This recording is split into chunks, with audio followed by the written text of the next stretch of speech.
All right, there we go. Thank you. I think we got it fixed. Let me pull it just a little bit closer here. Test. All right, thank you, Ms. Tiffany. All right, so I called the meeting to order at 6 p.m. It's 6:04 with a slight delay due to the audio issues. Item number 2 on our agenda is to see alternates to act if required, and we have none of them. Neither one of them are with us tonight. All right. Item number 3 is hearing of residents. This time is set aside for any person who wishes to address the Planning and Zoning Commission. Each person should fill out the speaker's register. Prior to the meeting, presentation should be limited to no more than 3 minutes. Discussion by the commission of any item not on the agenda shall be limited to statements of specific factual information given in response to any inquiry, a recitation of existing policy in response to an inquiry, and/or a proposal to place the item on a future agenda. The presiding officer during the hearing of residents portion of the agenda will call on those persons who have signed up to speak in the order they have registered. All right, I have 4 people signed up, and at least 3 of them want to talk about the public hearings that are coming up. You're not required to sign in order to speak at the public hearing. Those of you that did sign this for this particular portion of the meeting are welcome to go ahead and speak now. And you're certainly entitled to speak again when during the public hearing. The other option is you can waive this time and just take the 3 minutes during the public hearing. It's entirely up to you, okay?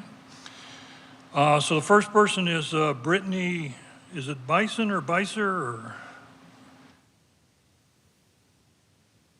Okay, she's gonna wait for the public hearing. Tony O'Neill? Okay, Nathan Thompson.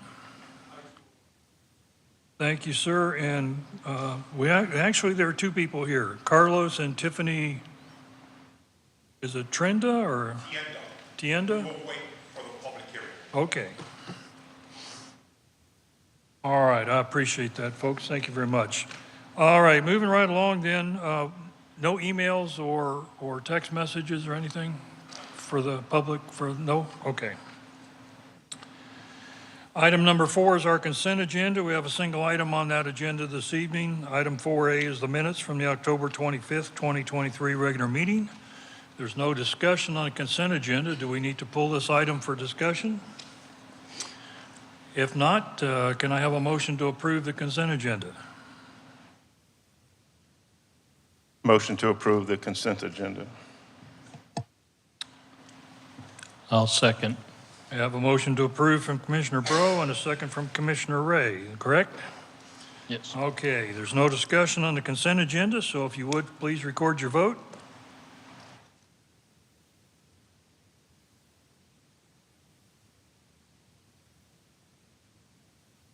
I have to count real quick. Okay, I have 6 votes recorded. Would you publish that vote, please?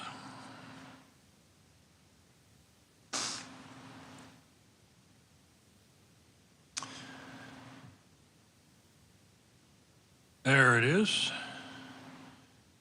All right, so basically we have 6 in favor, none opposed. That motion passes. Item number 5 is a public hearing. Planning and Zoning Commission will hold a public hearing related to zone change requests and replats within this agenda. The public hearing will be open to receive a report from staff, the applicant, and the adjoining property owners affected by the applicant's request, and any other interested persons. Upon completion of the public hearing will be closed. The commission will discuss and consider the application and may request additional information from staff or the applicant if required. After deliberation, the commission is asked to consider and act upon the following requests and make a recommendation to the City Council if necessary. Just as a note, all 4 of these public hearings tonight should result in a recommendation to City Council. City Council has the final authority, approval or disapproval over these 4 items. So item number A is PL SPU 2023-0206. Hold a public hearing to make a recommendation on a specific use permit to allow a convenience store with gas pumps on approximately 1.61 acres of land located at the intersection of Schaefer Road and FM 1518, also known as 11786 Schaefer Road, City of Schertz, Bexar County, Texas. Mr. Oz? Evening, Commissioners.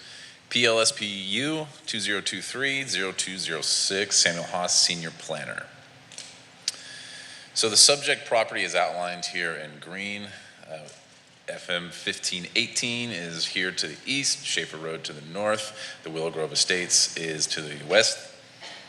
It is currently undeveloped and it is zoned General Business District.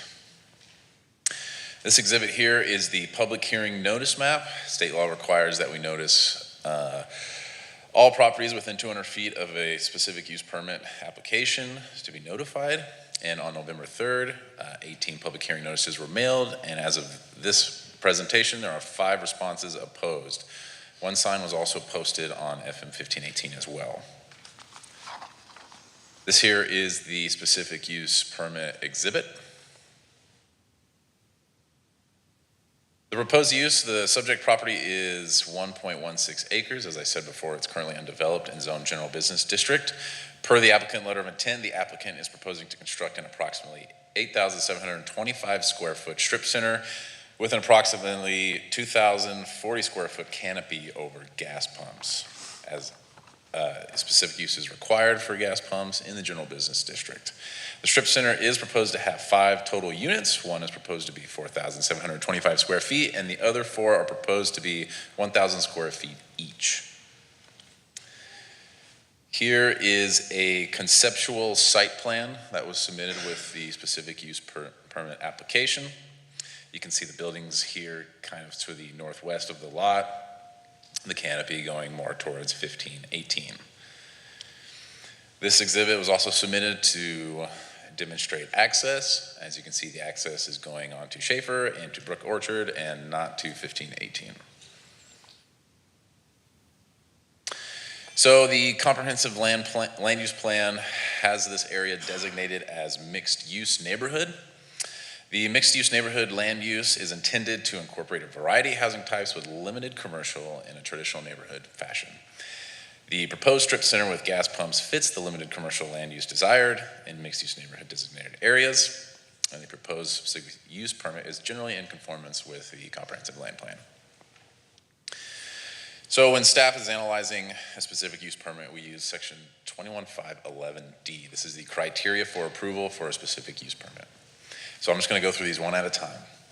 So number 1, the proposed use at the specific location is consistent with the policies embodied and adopted in the comprehensive land plan. As I mentioned in the slide before, staff feels that it is.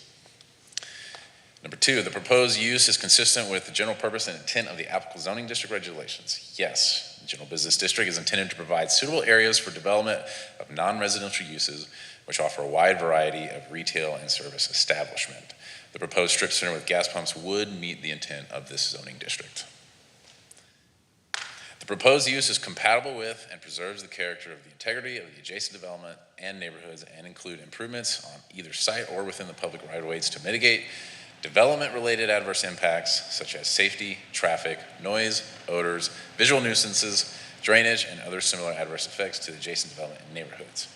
Yet the staff analysis is yes, given the adjacent commercial development, neighboring commercial zoning districts, and the property abutting FM 1518 as a principal arterial, the proposed use is compatible. The proposed use does not generate pedestrian and vehicle traffic, which would be hazardous or conflict with the existing and anticipated traffic in the neighborhood. Yes, the proposed development will have 2 access points on 2 separate roads, Schaefer Road and Brook Orchard. This combined with no proposed access to FM 1518 will minimize the hazardous effect of traffic. Engineering will review a more detailed traffic impact analysis at the time of site plan review. The proposed use incorporates roadway adjustments, traffic control devices or mechanisms, and access restrictions to control traffic flow or divert traffic as may be needed to reduce or eliminate development-generated traffic on neighborhood streets. Staff says yes. 2 points of access will be from Schaefer Road and Brook Orchard, mitigating the traffic onto each. The proposed use incorporates features to minimize adverse effects, including visual impacts, and the proposed use of the adjacent properties. So, yes, the proposed development will have to meet all requirements in Article 9, including the screening and buffering that will be required to the neighboring residential properties to the west. Article 9 is in place to ensure the adverse effects are minimized and mitigated. This is our site plan requirements and our design requirements. The proposed use meets the standards for the zoning district, or to the extent variations from such standards have been requested. So yes, the proposed development will meet all dimensional design requirements of the general business district as stipulated in UDC section 2157, and no variations from that section have been requested. The proposed use promotes health, safety, and general welfare of the city and the safe, orderly, and efficient, healthy development of the city. Yes, as part of promoting health, safety, and welfare, the city should encourage development compatible with surrounding uses, utilizing standards and transitional uses to alleviate negative impacts. Given the existing general business zoning of the subject property and adjacent properties, the proposed development would act as a buffer for the residential portions of the Willow Grove subdivision from FM 1518, which is a principal arterial or major thoroughfare. So, number 9 says no application made on these provisions will receive a final approval until all back taxes are owed. This is in our UDC. To the best of staff's knowledge, there are no back taxes owed, and this does not impact the consideration for the Planning and Zoning Commission. And finally, the last of this criteria is any other criteria which at the discretion of the Planning and Zoning Commission feels is relevant. So I'll just leave that open-ended. So the proposed SUP conforms with the comprehensive plan and is consistent with the surrounding land uses. It satisfies the criteria of approval under UDC section 21511D. Engineering, planning, fire, and public works have reviewed the application with no objection. Staff recommends approval of PLSPU 2023-0206 as presented with conditions that 1, a building permit is approved within 2 years of the adoption of the SUP ordinance. And the applicant is here if you'd like to say a few words. Good evening, Commissioners. Patrick Christensen. Could you put the site plan up? Is that possible? I just want to make a few comments. That works. Well, maybe one more. Oh, okay.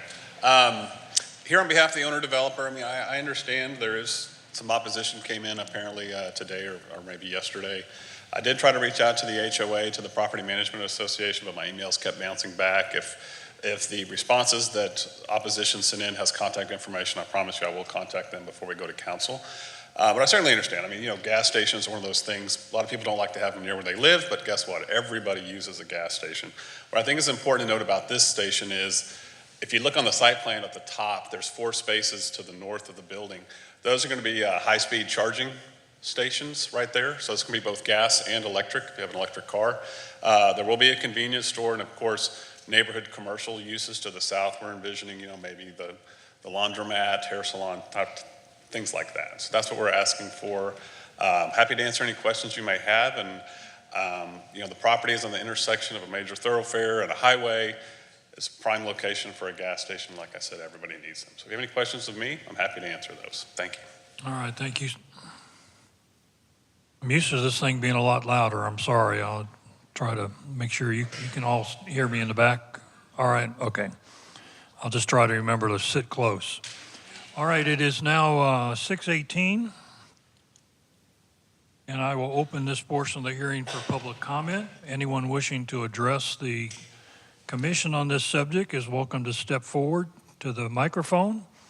Please give your name and address for the record, and try to limit your remarks to 3 minutes. Anyone? Come on up, sir. Good evening. My name is Carlos Tienda. I live at 10516 Pecan Branch, so the fence would be directly behind what you were proposing. I'll tell you, there are several concerns relating to this bill.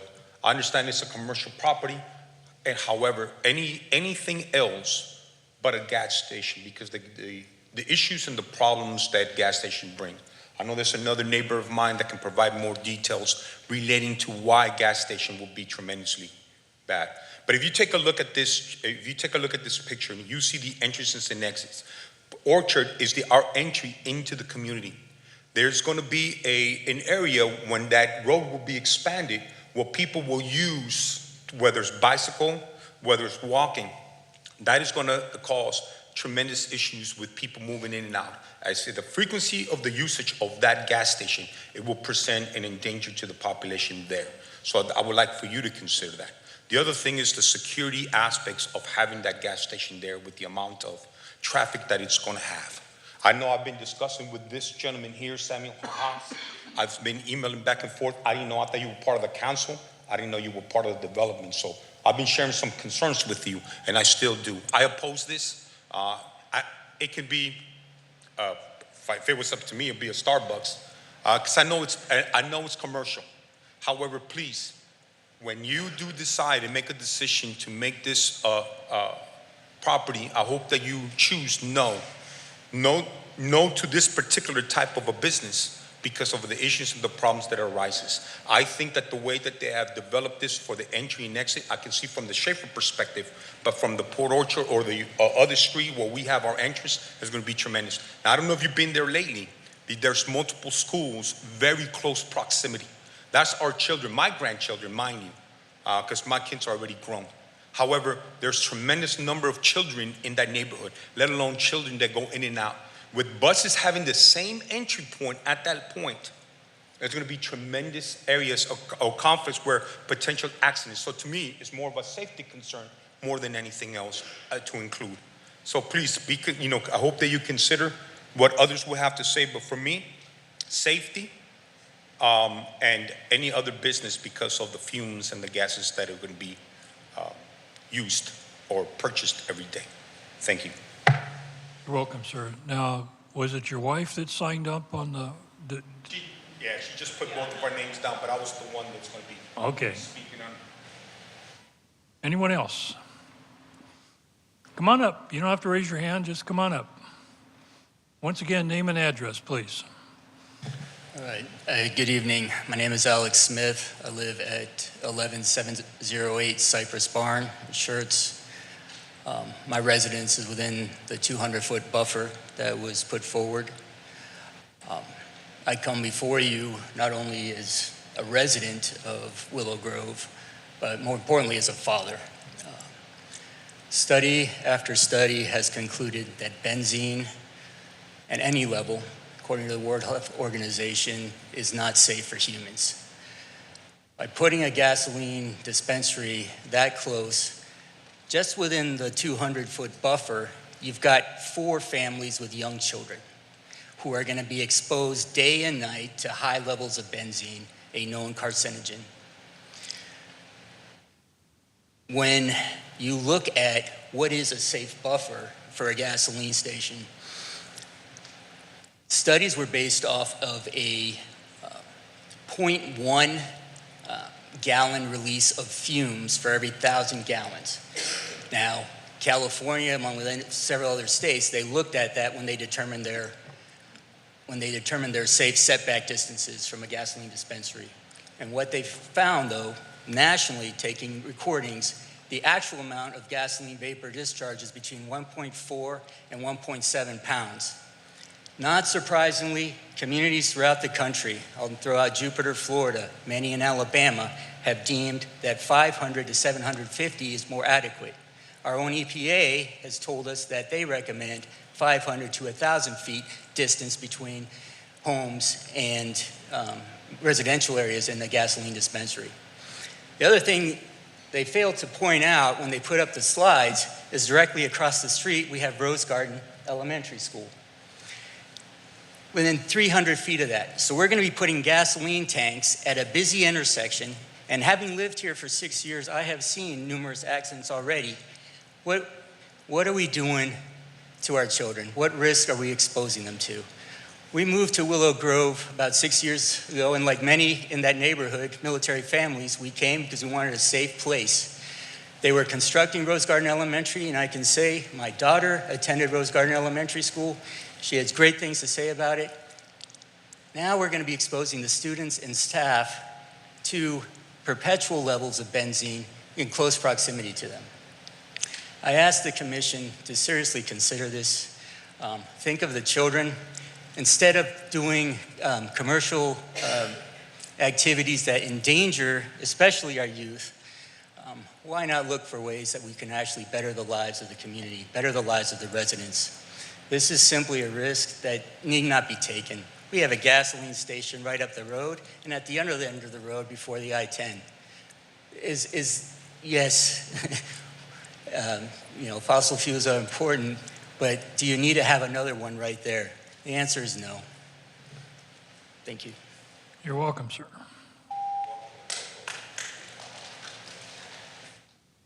Anyone else?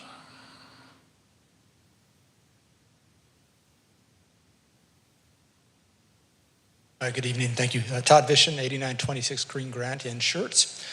Just a question about the 24/7 operation of a gas station. We have neighbors who have lights, and we kid them that the lights in their backyard are like the runway lights at Randolph at night, and that's just a normal house as people just have lights on. And so concerned about the neighbors right there with, again, traffic coming in 24/7, lights. I know they're putting up a screen, but the awning on the gas station will be higher than that likely, and so you'll have lights. Well, I think it just interfere with the quality of life for the residents nearby this gas station. Thank you. You're welcome, sir.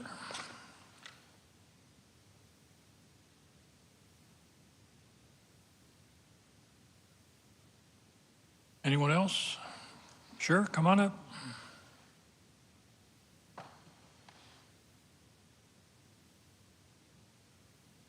Hello, Denise Torres. I live in Willow Grove, 11705 Cypress Farm. I'm just beyond the 200-foot zone, and I certainly want to echo that sentiment of my neighbors, of their concerns. I've also sent a letter to the planner, which it looks like that also makes it into the public comments as well. So in addition to the health risks, we're certainly competing with traffic already. That's brought by Dollar General, and I know we asked them to do better with their design. There is consistent traffic, which I see as I am backed up to Schaefer Road. There's a lot of speeding already on Schaefer Road, a lot of traffic. There's also already graffiti on the walls by Dollar General, and it brings consistent loudness, traffic turning. And it's also quite unsafe to just live in the subdivision at times. People do not slow down when you want to enter, even at the main entrance of Willow Grove. So adding another opportunity to stop, even if bypassing directly from 1518, is really going to just also make the traffic really difficult for it as well. And while I don't have children, I am a caregiver for someone that has health issues. The proximity of just being even beyond 200 feet is concerning. It's just something that I really wish the community would not agree to have a special permit for this purpose. I know it is a business use, and I would just really strongly encourage you for another purpose for this. It's challenging to have something in that spot. And looking on the agenda with the other properties that are being proposed for gas stations as well, they're much larger parcels of property. Also, once that gets set back, it will also be shorter, but the other property, I'm not saying it's right to place something there, but there's 7 acre, I believe I read in the agenda, and another one was 4. This is roughly 1.5 acres, just over. It's a really tight and small area. And I just really would strongly encourage you to reconsider what this property is used for. Thank you. You're welcome. Anyone else?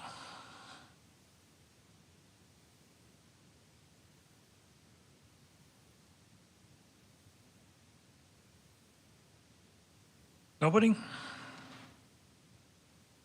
Last chance.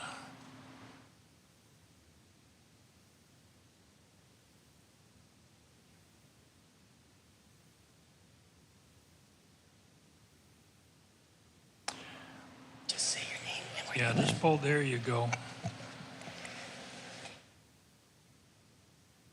This is Sarah. She lives at 11708 Cypress Barn. She's within the 200-foot buffer. Did you want to say something? It's all right, Sarah. Just tell us what you're thinking. Sarah. Safe.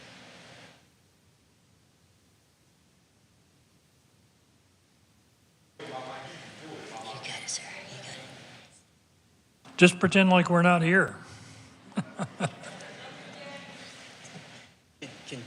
Can her father try to articulate what she might want to get across? Sure, go ahead. I'll allow that. Sarah loves her home. She loves the Willow Grove neighborhood.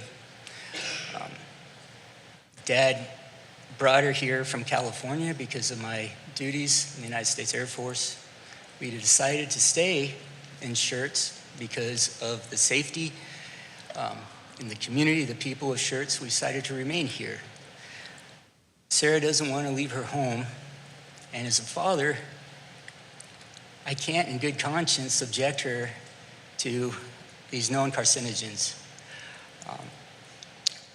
Our community has dealt with changes. The Dollar General being installed, built on the other corner, as Denise talked about, has already put downward pressure on our home values. Imagine what a gas station will do. I ask you, if anyone argues that home values will not go down, who in their right mind is going to buy a house behind a gas station? Did I sum that up, Sarah? Okay. Say thank you. Thank you.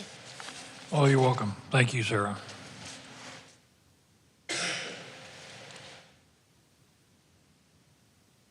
Hi, good evening. My name is Diana Reyna, and we live on 10413 Pecan Branch.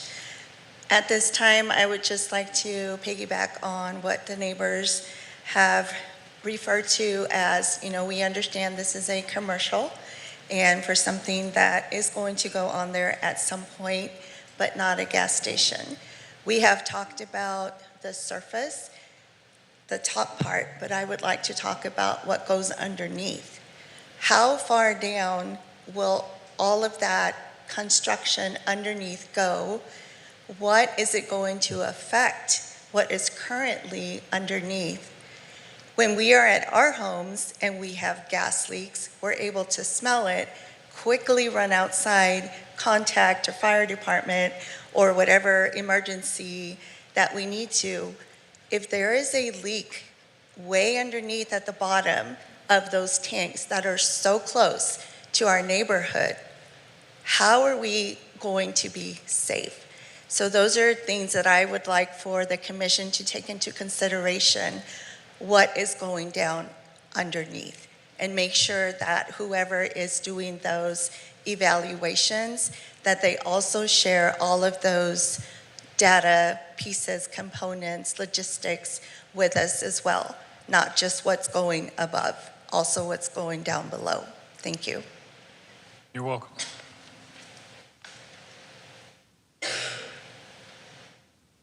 Anyone else?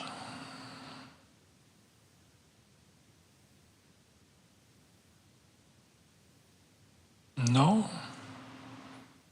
Last chance. All right, it is, put my glasses back on so I can see. It is 6:33. And the public input portion of this hearing is closed. Mr. Hawes, you have something? Nope, just waiting for All comments. right, or questions. commissioners. Questions, comments? Let me start real quick. I noted two of the questions from the residents. One is the light factor, and I think maybe you can address that. I know the city has standards about lighting. Can you shed, their concern is their backyard being lit up all night long. So yes, so we do have screening for this use. It's an 8-foot masonry fence. There's also going to be a 20-foot buffer in between that as well. Our engineering team, when the site plan comes in for development, they review all that lighting to make sure that it's not exposing neighbors. So at this point, what I could say is that there is an extensive review for us to look at those and help mitigate the effects of that. All right, thank you, Sam. And the other thing, the city of Schertz is very conscious of our relationship with the Air Force and Randolph Air Force Base. And I can say that the city is doing everything they can to mitigate whatever impact we have on their flying mission. And I know it's probably been several years ago, but we did amend our lighting standards to try and mitigate the impact on the flying mission. Sir, I'm sorry, I didn't write down your name. I can, you know, I dealt with fuel station installations as a fire marshal, but it's been several years since I retired. So can you talk about modern fuel tank installations, how they're done and that kind of thing? Yes, so my name is Patrick Christensen, and staff has that. Excuse me, staff has that. Yes, I mean, this is not your old days when you had, you know, goober and gomer pile out there with the steel tank in the ground that would eventually rust with the water and the gas and leak into the ground. Nowadays, they have plastic tanks. They're placed in concrete lined vaults in the ground, and these stations are highly regulated by the TCEQ. I mean, they come out there all the time and check everything. The state would not allow a gas station to be located next to a subdivision or an elementary school if there was any kind of a health risk. I mean, if I was coming in here and asking for a zoning change for a fast food restaurant, that's going to smell much more than a gas station is ever going to smell. They're never going to know a gas station's there. In our site plan, we specifically put the convenience store between the backyards and the gas pumps. The gas pumps are far out in front, close to 1518. There's going to be a building between them and the people's backyards. They're never going to know a gas station's there. And as far as, I think that somebody said something about 24/7, this isn't going to be a 24-hour gas station, Buc-ee's type of business. This is going to be your normal convenience store gas station. It'll probably close 10 o'clock on weekdays and 11 p.m. on weekends. So it'll be a neighborhood use, and it'll provide gas for the neighborhood along with electric chargers. All right, thank you. And all right, go ahead, Brian. I have the benefit of being able to look up Muni code, so maybe to clarify on some of the lighting, the question. So the city code specifically caps the maximum level of illumination at a residential property line with a commercial use at 0.25 foot candles. So the way that's done is when the building permit comes in, they submit a lighting plan with it that shows foot candles. It's actually building inspections goes through and verifies with that the illumination doesn't exceed that at any point. Also, the lights themselves have to be shielded downward. Now, what typically happens is when they go in and open up, if we're out there, if we get a complaint that the lighting doesn't seem in conformance with the plan, is too bright, at that point often we'll bring the applicant back out with their lighting expert, go out with them, measure the lighting at the foot candle if need be. And I think we've done that before in a couple cases you guys have mentioned.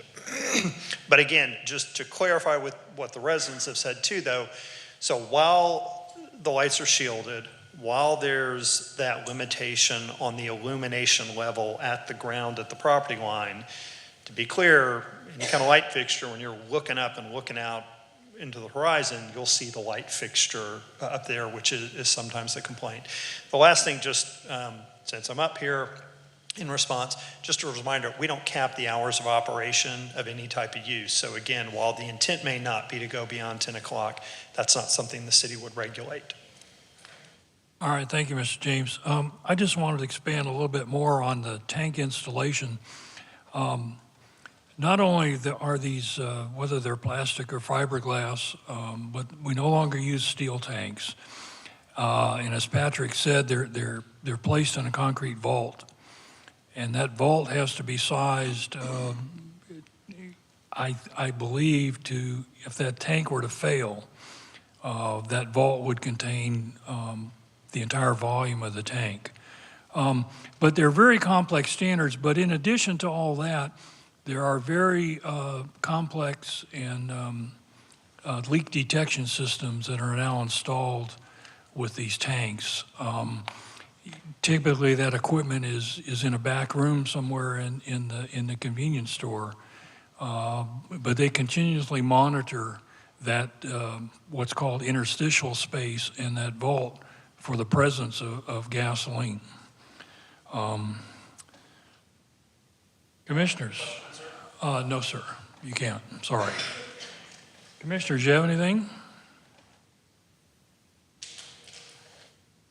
I have a question. My question's for the applicant. Can you tell me why you chose not to have an entrance or exit on 1518? Well, so we certainly, have a right to have access to both those streets that we're showing, but 1518, I mean, it's going to be widened at some point, and we were concerned that if that was our only access, we could be in a real trouble with TxDOT in the future. So we didn't even, and there's going to be a major intersection there, of lights. We wanted to have our access off of that because we may lose it in the future, just to answer your question.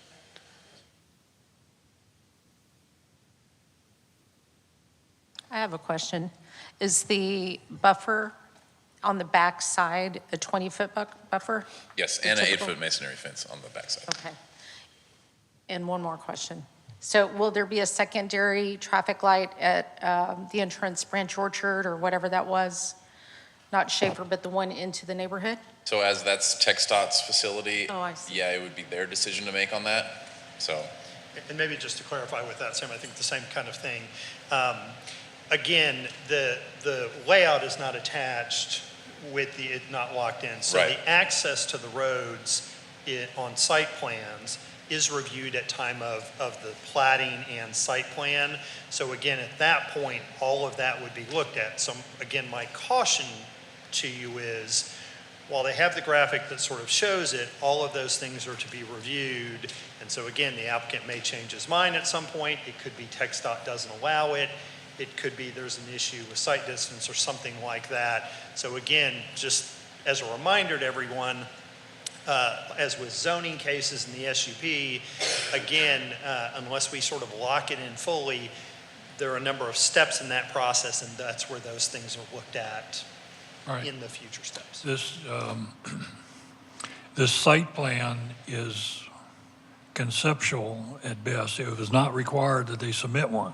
That's right. We changed that. Unfortunately, that requirement was changed. But again, I think what Mr. James is pointing out is this is their concept right now and is subject to change. What we're talking, really what we are addressing as a commission this evening is the special use permit itself, not so much even the fact that it's a convenience store with gas pumps. But it becomes very difficult to separate zoning actions from the intended use of the property. So yeah, I would be clear maybe to tack onto that. The reason for the SUP, the reason you're seeing this is the current zoning. It allows a convenience store without gas pumps. It does not allow gas pumps. So that's what really has prompted them to come forward, is they want to do gas pumps. That's the consideration. And I believe, just as a reminder, the way the SUP section was modified is the P&Z Commission does have the ability to recommend that that site layout be included as part of the SUP document. It's not required to anymore, but if there are factors relative to this layout or relative to that design that you feel are important to whether this is recommended for approval or not, you have the ability with your recommendation for approval of council to say, and we think you should lock this conceptual in. And much like you did on the last one with regard to the dumpster location and the screening wall, is you can articulate what elements of this conceptual are being locked in versus what are just not so much, if you will. All right, thank you, Mr. James. Anyone else? Yes, sir. Do we have an update on the TxDOT expansion of 1518 timeframe? I do not on me at this point. Maybe Brian could. I think, and I will have to look, so let me say this. If you look at the first council meeting packet in October, we do an update on capital projects, and we have the status of the TxDOT projects. I think it is being let, about to be let. The utility relocation is being done. It got pushed back, but my recollection, but check, is that it is close to being let. But again, as a reminder, that is a multi-year project that will be under construction for some time. But again, it's funded. Again, thanks to the residents of Schertz for voting on that initial general obligation bond, council for the additional CO bonds, TxDOT supporting the Alamo Area Metropolitan Planning Organization, and then Bear County for match money for that. I think the last total I heard was 75 million total to get the full length. So as we understand, it is imminent. Again, we have funded and are in process of doing those utility relocates. And the reason I asked that is because if you look at the design that he put out, he said the pumps are closest to the street. Well, the street's going to come closest to the pumps. And so that space between the street and the pumps is going to be reduced in the future. And so that was the only concern I have going forward. So I believe TxDOT has done all of the right-of-way acquisition that they need to do. At this point, do you remember if the property is platted or not? It is platted. It is platted, yeah. But I think TxDOT has come and done all of the additional right-of-way take that they need. The only last issue they had to hang up with was Randolph Air Force Base. So I think whatever they've needed, they've gotten at this point.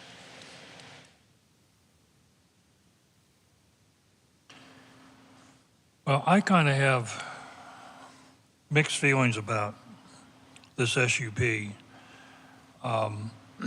know, on one hand, it looks like it would be a real convenience for the neighborhood to have that. Well, you don't think so, but these are my thoughts, okay? Because I see you shaking your head, and I got the message from you folks, okay? But I'm a little concerned, and once again, they didn't have to show us this, but I live off Savannah Drive in Savannah Square up here, and you know that intersection, when I moved in there, that intersection of Savannah and 3009, there was a stop sign in Savannah, and 3009 was 2 lanes. And you can see that's changed so much in the last 30 plus years. And I see that traffic, primarily it's Walgreens on the corner. Even though there's a driveway on 3009, nobody wants to use it. They all turn onto Savannah and then turn into Walgreens. And it gets to be yes. And so the idea of one of the primary accesses to this facility coming off the community entry road, you know, it kind of bothers me a little bit. I did look at maps, and I do see that your community does have access to Schaefer, because Schaefer's where the traffic light is at. So I'm assuming anybody leaving this particular property that wants to go north on 1518 is going to go out to Schaefer and clog up that traffic light even more than it is now. So, you know, as you look around Schertz, there are many locations exactly like this where we have, I'll call them gas stations, adjacent to residential communities. And in my recollection, this is the first time anybody's brought up the benzene, the vapor issue. And part of me thinks we need to have a little faith in our state government. You know, they set their standards and that, but, you know, I've also seen the real world. So, and you know, it's true. You have a gas station on the corner of 78 and 1518, and you have, well, I don't think that one's open, but you have the Valero on the far side there at 10. But I think it's inevitable because that's what, a 4 or 5 mile stretch of highway that somebody's going to put a gas station somewhere. And the only question is where are we going to put it? I want to thank whoever came up here and said anything but, because we've been down, some of you have been in this room before when we discussed Dollar General going in on that corner. And I pointed out at that time that they could have built right here on this site without asking anybody's permission because it was zoned general business. So I'm glad that somebody realizes that something is going to go here. The only question is what, and whether or not we think this SUP is that this is the right place for this SUP. Commissioners, anything else? Richard? Yeah, it's interesting to hear the comments about the vapors and odors and, and things like that. And Willow Grove sits adjacent to a major military Air Force base. And there are chemicals in jet exhaust. And I can smell jet exhaust in this parking lot occasionally over here. I can imagine that you guys smell jet exhaust at your house more so than I do. So you're getting fumes already. And I'm not sure what's in jet fuel exhaust, but I think there's a little bit of, if my memory goes back right, there's benzene, there's toluene, and there's other strange chemicals in jet fuel. So you're getting that right now. And someone brought up the fact that it's adjacent, this gas station will be adjacent to a school. I appreciate that. It'll be adjacent pretty much to 2 schools. You've got jet aircraft flying over the school every day. One can fall out of the sky at any moment, at any day. I don't think a gas station is going to cause that much problems for young children in the area when an aircraft is flying over the school constantly every day. They fly over my house out every day. I don't care, but you may. But there's dangers that exist in that area where you live and the area of Schertz because of the military base. So I'm not sure if this gas station is going to add to that or be neutral or what, but there are already dangers that exist today with your neighborhood. So that's all I got. Okay. Anyone else?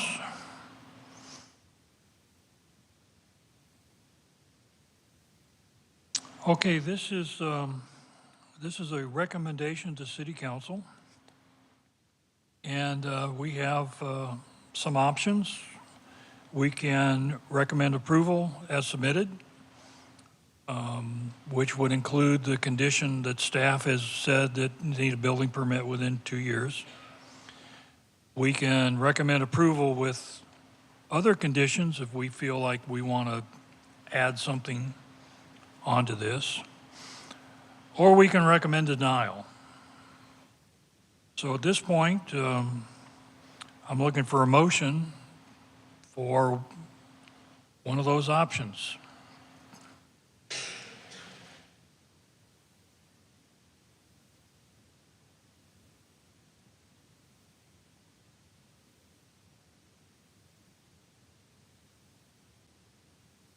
It's always like this. Nobody wants to be the first. I'll go. All right, John, what's your motion? I recommend approval of PL SPU 2023-20206 with the same stipulations that staff recommended. Okay, I have a motion to recommend approval to City Council as submitted by staff. Do I have a second? Second. And I have a second from Commissioner Bro. Any further discussion, comments, questions? Just to be clear, the extras are going to be the note that staff has in here about the building permit. And as Mr. James mentioned, to include the conceptual site plan with this. Well, that's not the motion. The motion that Commissioner Carbone made was to recommend approval with the condition that was, Only that, only that only one that one, condition. okay. Yes. Anyone else? Can I withdraw my recommendation and update it, sir? You may Can withdraw. I amend it? Yes. No, you don't need to amend it. You can, if what you want to do is change it, my suggestion would be, you made the motion, you can withdraw it. I'd like to withdraw it and then make All a new right. recommendation, sir. Okay, that motion is withdrawn. Do I have a new one? Yes, sir, you do. Go ahead. I would like to recommend PL SPU 2023-0206 with the 2-year permit as well as the conceptual site plan. All right, I have a motion to recommend approval with 2 conditions, that a building permit be issued within 2 years and that now the words escape me, but that it basically they follow this conceptual site plan. Do I have a second? Second. And a second again for Commissioner Bro. Any further discussion or comments? I have a question or a comment. All right. I'm not sure which. If we're putting a 2-year factor on this and we're widening 1518, what's that going to do with construction? Both for the property and for 1518, they're going to be fighting each other. If I may, Sam, the UDC, I think this is pretty much a standard condition with SUPs, that the building permit, but they can come in and ask for an extension, correct? Correct. Yeah. So and then that would be up to us, I think, if they were to run into construction delays for one reason or another, they could ask for more time. I think that the intent of the 2-year thing is to keep the project active and moving. Mm-hmm. So, does that help? Yep. Okay. Anyone else? All right, once again, we have a motion to recommend approval with those 2 conditions to City Council. So if you would please, at this time, record your vote.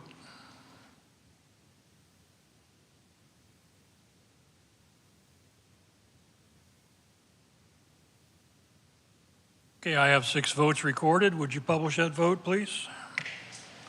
We have 4 ayes and 2 opposed. That motion passes. So at some time in the future, do you have a potential date yet, planning people, for this to be on council agenda? Not at this moment, but All right. yeah. So once again, if you watch the city website, down one of the scrolling banners down towards the bottom will alert you to public hearings, and this will be on the city council's agenda in the future.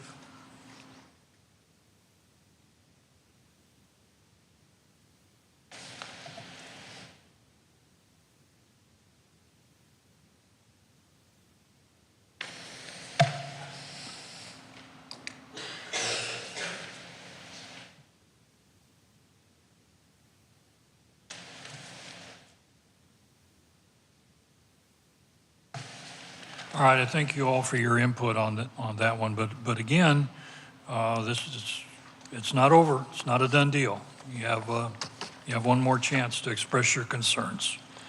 All right, moving on to item B, PLP DD 2022-0214, hold a public hearing and make a recommendation on a request to rezone approximately 65 acres of land from General Business District to Planned Development District, known as Comal County Parcel ID 75458 and Guadalupe County Parcel ID 64005, generally located southeast of the IH-35 and Schwab Road intersection, City of Schertz, Comal County, and Guadalupe County, Texas. Mr. Hawes. Thank you, Commission. PLPDD 2022-0214. Samuel Haas, Senior Planner. The subject property is outlined here in green. It is a 65-acre tract of land. I-35 is to the north, Schwab Road here to the west. This is the Cypress Point subdivision here to the east. It is currently undeveloped, and the entire tract is zoned general business. All right, Sam, could I interrupt for just a second? Back in the booth, could we get Could we lose the vote? There you go. Thank you. Can you see it? Thank you, Sam. Go ahead. This is the public hearing notification map. As mentioned before, state law requires that we notify all property owners within 200 feet of the zone change request. And on November 23rd, or I'm sorry, on November 3rd, 29 public hearing notices were mailed. As of this presentation, we have 2 in favor and 57 opposed. 2 signs were posted on the property, one along Fairbasie and one along I-35. So this is the zoning exhibit. As mentioned before, it's 65 acres. Just to get your bearings here, to the right side is I-35. Down on the bottom is going to be Cypress Point. And area 1 is going to be commercial. Area 2 will be multifamily. And area 3 they have listed as residential low density multifamily. And I'll go through that here in a sec. So here's area 1. Again, Interstate 35 to the right here of this picture. It is 19.61 acres. They are asking for general business and general business 2 uses with general business design standards. Trees will be planted at 3 inches, which is above our city minimum of 2 inches. And there is planned improvements to Schwab Road, which is on the top there. Area 2, this is the multifamily component. It is 14.8 acres.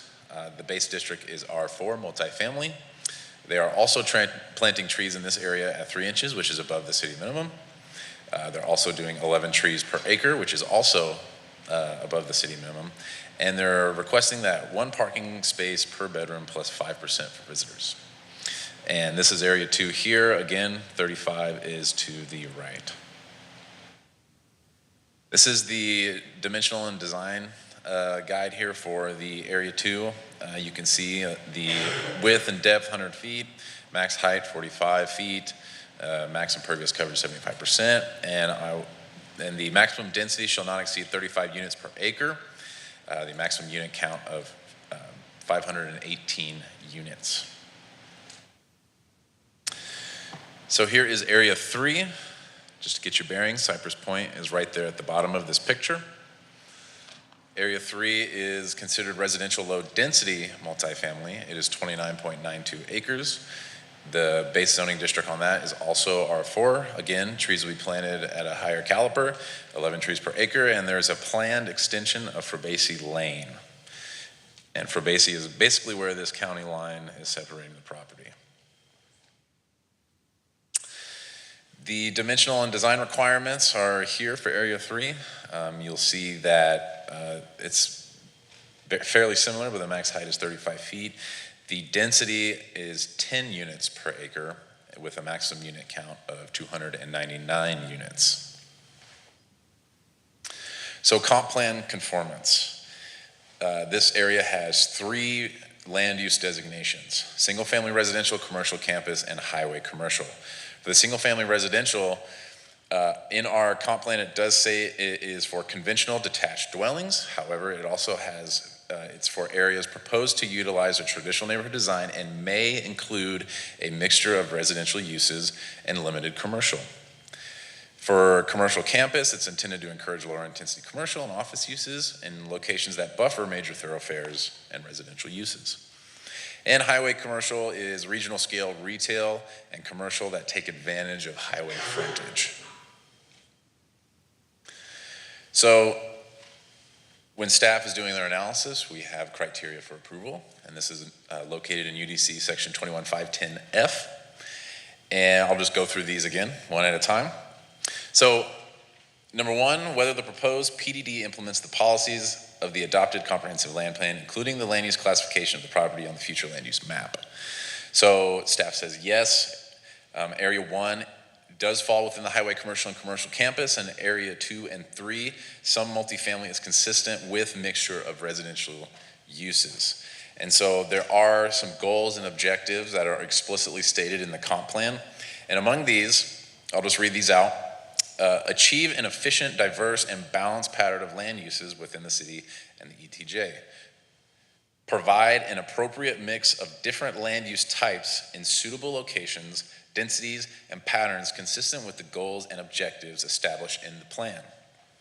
Housing should be developed to meet all needs of the community in terms of affordability, availability, adequacy, and accessibility.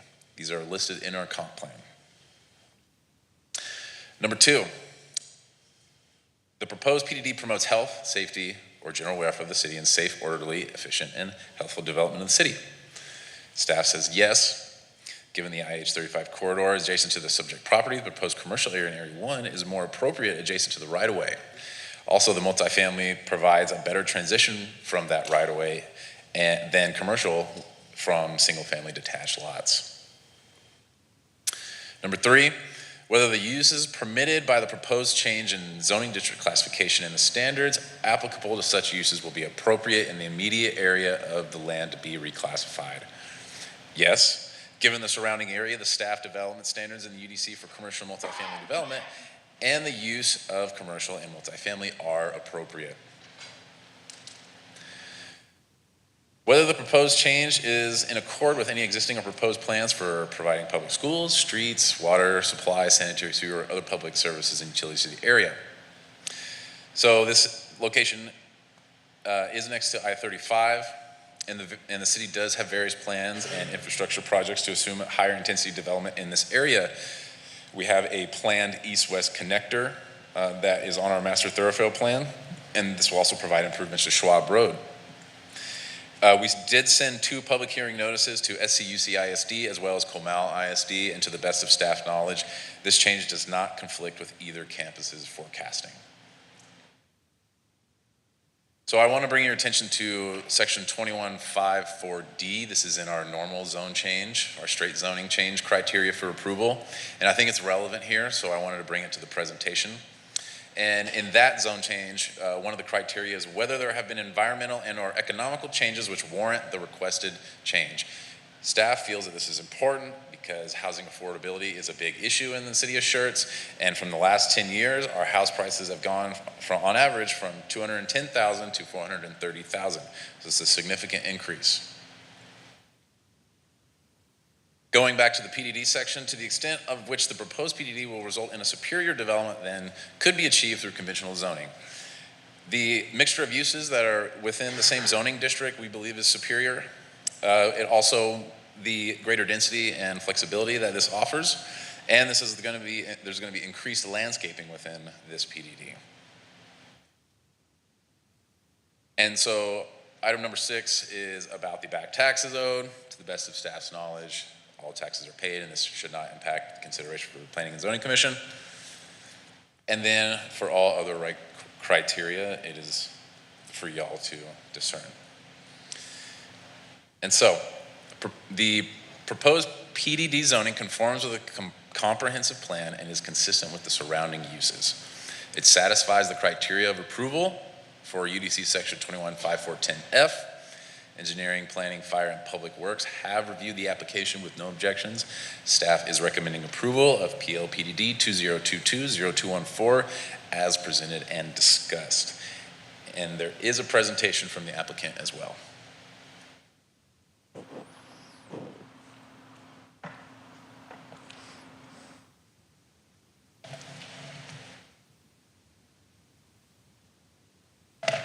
Hi, good evening, Commissioners. Ashley Fairmont, nice to see you all.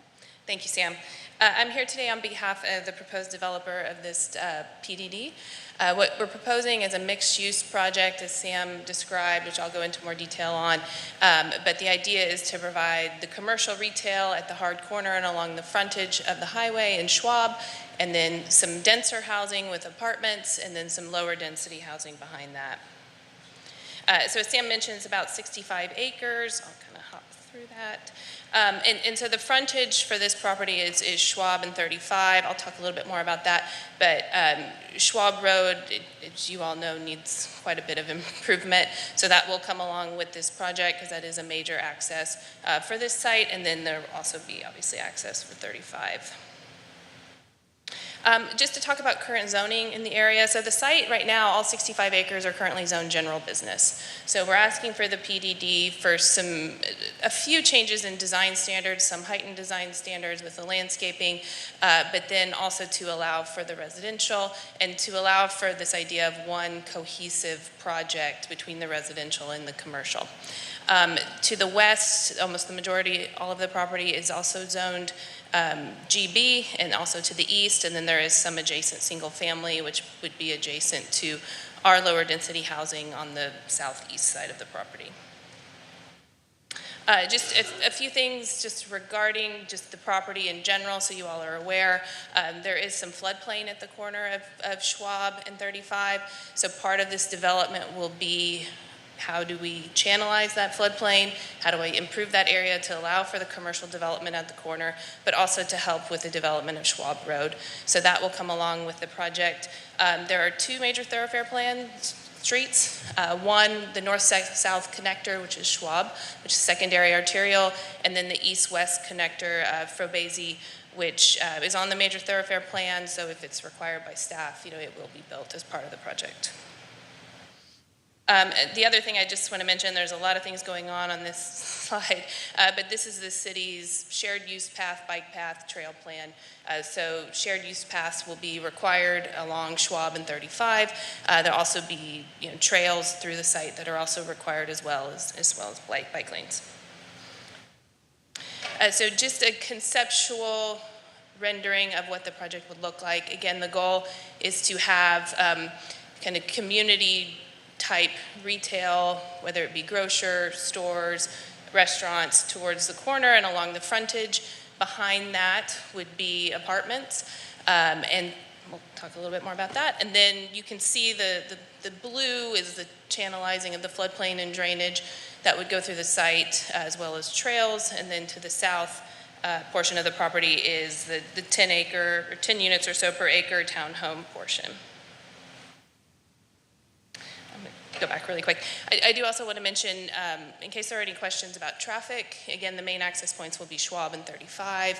The site actually has really good access. You leave onto the 35 frontage road and you can get immediately onto the highway before you get to the front of Cypress Point. If you want to go north or east or so towards New Braunfels, and then Schwab, takes you obviously the other way on 35. Let's get through that. This again is just our zoning exhibit, so 20 acres or so commercial retail, 14 and a half of multifamily, and then we have the 30 acres or so in the back of the townhomes. Just a few things on the commercial retail area. So GB2 uses is the goal, building setbacks 50 feet from 35 and then 25 feet from Schwab. A few things on the multifamily. Again, the goal here is to provide that walkability, bringing more housing. Again, you all have seen a lot of housing here, and I think what's positive about this housing, again, we know there's a lot of demand in the area, but offers alternative housing choice, offers access to 35. We've heard quite a bit about concerns about where apartments are going, and this one is not directly adjacent to a neighborhood. It accesses, again, the highway, and then allows for more interesting, more urban, more dynamic type development with the commercial. We are asking for one parking space per bedroom. We think that works out best, plus the additional housing. Regarding the height, so we are requesting a 45-foot height limit, so 3 to 4 stories for the project. Single family is 35 feet, so we think 10 feet in addition to that is reasonable. Current GB on the whole site allows for up to 120 feet. So we think that's a reasonable height for the apartments.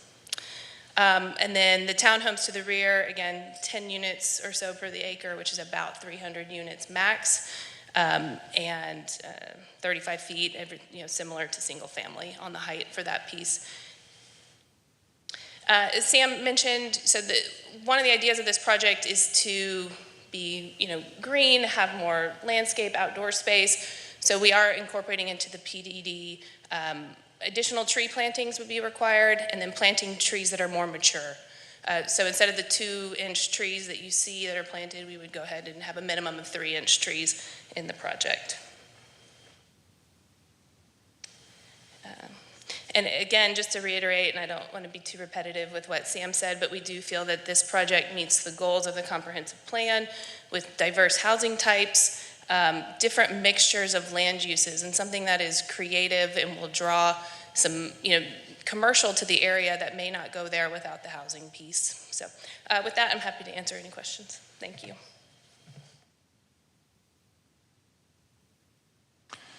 All right, it is 7:14, and I will open this for public comment. Anyone wishing to address the commission is welcome to step forward. Please give your name and address for the record, and try to keep your comments to 3 minutes. My name is Lauren Hall. Can you move just? Yep. I don't want to talk too loud. There Is that you good? Perfect. I'm Lauren Hall. I am with the Cypress Point HOA, the neighborhood, the adjacent neighborhood behind the property. So right behind, I don't know if I'm using the word adjacent right, but we back right up to that. 6020 Cypress Point is the address that the HOA owns, and I also have a home in the neighborhood at a different address. Esteemed members of the Planning and Zoning Committee, I stand before you today to vehemently oppose the rezoning proposal for PLPDD 20220214, known as Schertz Gateway, from General Business District to Planned Development District. This proposal raises serious concerns that require your careful consideration. The existing traffic issues already exist on I-35 near Swab Road, coupled with safety concerns, are significant. The potential impact of the proposed development during rush hours and non-rush hour time pose a genuine threat, particularly to our students who walk to buses and our roads that are laden with hazards like potholes and will further deteriorate, creating an unsafe environment for residents. The shortage of local police officers and firefighters is deeply concerning. With response times for Schertz already averaging over 11 minutes, adding more residents and commercial properties will only further exacerbate this safety risk. Recent events, including a high-speed chase, underscore the urgency of addressing the understaffing issue to maintain community safety prior to considering multifamily developments. Existing challenges with overcrowded schools and limited bus capacity, including our students being dropped off and picked up at obscure hours and having to ride 3 students to a bus, should be addressed before considering additional multifamily dwellings. Failing to do so will compromise the quality of education and student safety. Water pressure issues are already relevant in the issue and have been a complaint posed by the Cypress Point HOA, and this is a health risk. These issues should be resolved before considering a development that would further strain the existing infrastructure. Additionally, we already have an overburdened electric grid that is a critical concern. Increasing demand with additional developments without reinforcing the grid puts the community at risk of power failures and compromises our ability to respond to emergencies. The rush timeline for community input is disappointing. Notices were sent on 11/3, not received until 11/6 to 11/7, and that provides a very brief amount of time, and you see you got 56 responses opposing this in that short amount of time. The feedback undermined the democratic process and did not allow for significant community engagement. Property values are likely to decrease with the introduction of multifamily dwellings inconsistent with the existing neighborhood and farmland. But my primary concerns are above with the city infrastructure. The proposed development contradicts the city's comprehensive plan, which aims to honor the community's desires and serve the welfare, health, and safety of its residents. In the words of Shad, COMEAUX, on 7/26/2023 at the Joint City Council and Planning and Zoning Committee, and I quote, "The comprehensive plan is not a legally binding document." Shad is right about that, but it does represent the long-range vision and captures community-driven goals and objectives. The deviation from this plan is not in the best interest of our community, and it does not capture a community-driven goal. When speaking of multifamily homes and that may clause that was being emphasized by Samuel earlier, I believe that clause was put in to allow for mother-in-law suites to be added so that people could have more than one house on their property, not a high-rise in their backyard. I also heard from multiple of you on 7/26 at that joint meeting that you, quote, would not want a apartment complex in your backyard, and the city should look at finding an area where they could go out and build this. In conclusion, I implore you to reject the proposed rezoning. My concerns resonate with many in our community as an HOA vice president and friend to many of the ranch owners present and those who may have not had the opportunity to voice their concerns formally. Your thoughtful considerations of these issues, including the police and fire staffing, electric grid, overcrowding, response times, and the infrastructure is pivotal for the well-being and sustainability of our neighborhoods. Thank you for your dedicated service to our communities and hearing us all out. Everyone wearing red here is also opposing, just to be clear.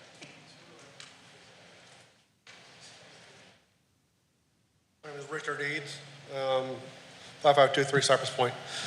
I come to a lot of your meetings. At your last comprehensive zoning plan meeting, we all saw this as yellow, which meant single family resident. And you all saw that.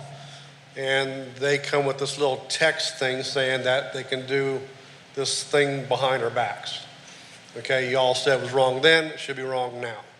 Okay, rezone it, and put that proposal up for apartments if you want to, but several of you said putting apartments like this behind residential homes is wrong. That's just the bottom line.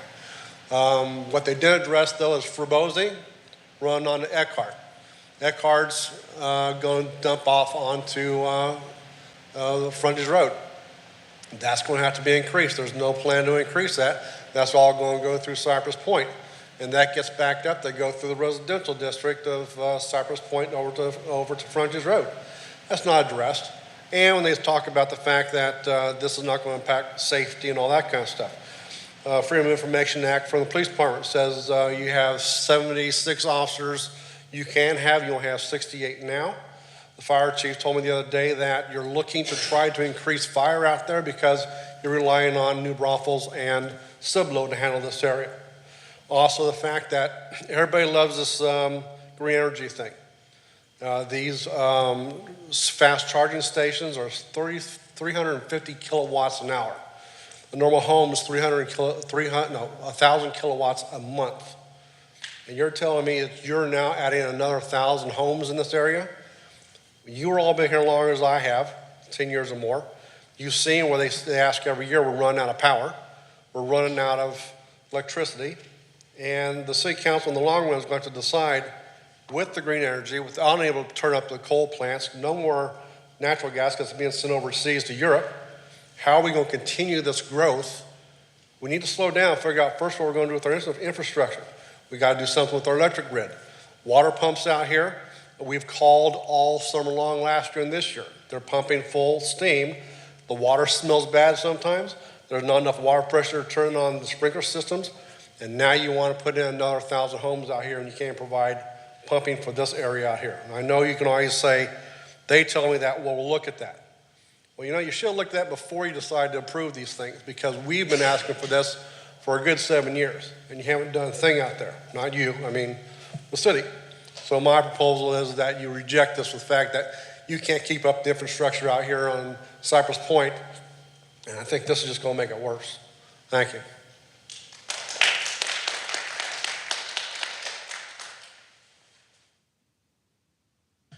Good evening, Commissioners. I'm coming here to express my support for this plan. Mainly, my main concern is the cost of living element. I know he mentioned it, the fact that prices for the average home here have nearly doubled over a space of time, and adding more, shooting down this plan and limiting the supply of homes in the area, that's only going to just increase the home price and the cost of living for everyone.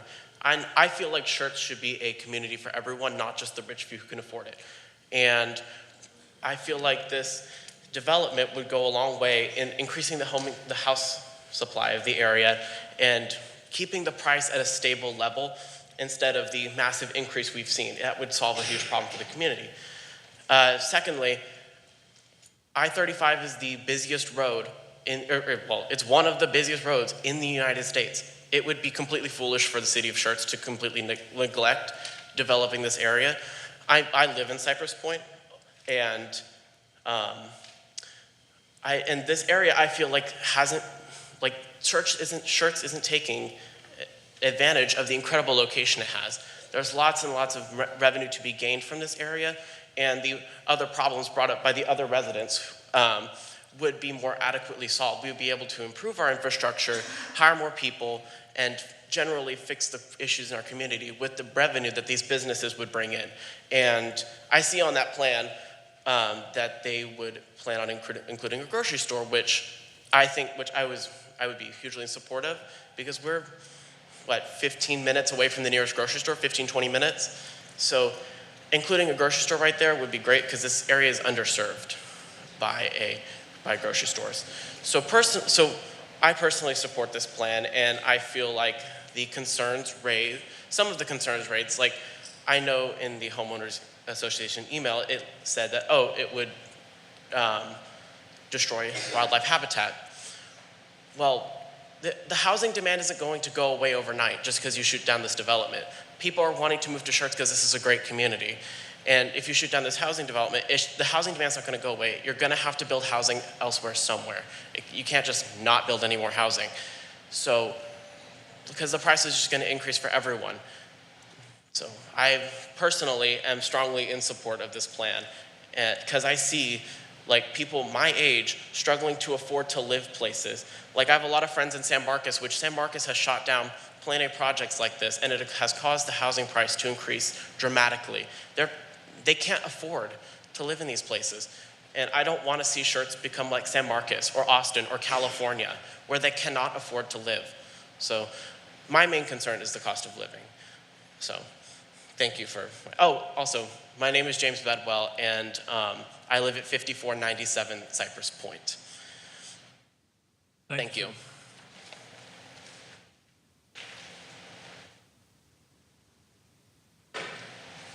Hello, Commissioners. My name is Brian Matthews. I live at 5036 Forest Oak Drive in Schertz.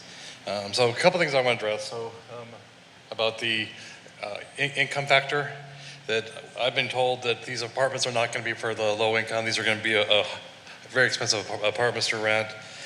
During the 726 meeting, it was called out the City Council and the P&Z. The apartments are for six-figure income residents. So these are not going to be for. That's not going to address the issue that he just talked about. Also, there's a lot of farmland, and then when you add hundreds of homes, I don't know if you guys drive on I-35 right now, but I-35 is a mess, and if we add 500 more homes into this area, it's going to be even worse. I don't see any fire station or anything in their drawings. I know I'm from Colorado. A housing complex of that size would be required. The developer would be required to put in a fire department or a firehouse of some sort. I don't see that in their plans. I don't see anything that calls out for public safety. So I do urge that you do deny this, please. Thank you.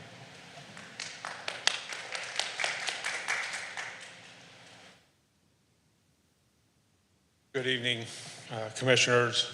Having served on a Planning and Zoning Commission before, I understand that your job is often thankless and you can't win. Can I have your name and address real quick? Certainly. My name is Nathan Thompson. I live at 5287 Top Ridge. My house is about the third one up there, where the neighborhood is backing up literally in my backyard. Okay? I would add my concern to those of the other residents about the value of the housing being impacted by this. And I guess I'd ask Mr. Haas, when did a traditional neighborhood include apartments? I don't remember traditional neighborhoods having apartments, okay? So I'm not sure where he came up with that definition, but that does not seem to fit the traditional neighborhood. He also pointed out about the increased pricing of houses here. And yes, they have. There's no doubt about it. And unfortunately, a lot of it was driven during the last three years, unnaturally so, by the pandemic. But he forgot one part of the equation. He didn't talk about the increase in wages and salaries. So yeah, prices have gone up, but so have wages and salaries that allow people to support and live in these types of neighborhoods. I would also echo the concern that everybody has expressed so far about the infrastructure being able to handle this. Has anybody talked to New Braunfels Electric about whether they could handle this additional housing? I'd also also ask Mr. Haas, how many houses are currently either in the planning or either planned or in development or being built right now within 5 miles of this neighborhood? Do you know by chance? We saved the question till the Okay. end. So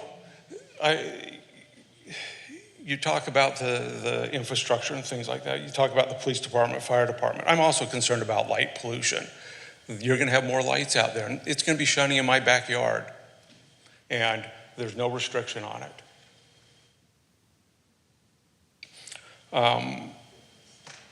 The lower part there that's going to come off of, is it Frobosi? Frobosi, okay. You're talking now about putting, at a minimum, 199 cars through that neighborhood to go out to Eckerd.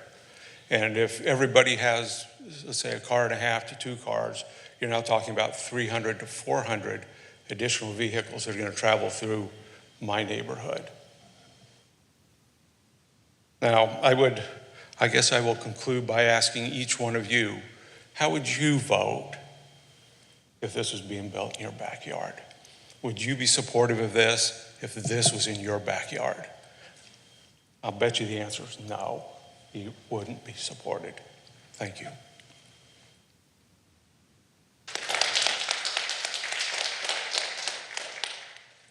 Good evening. My name is Steve Owney. I live at 5462 Cypress Point in the Cypress Point neighborhood.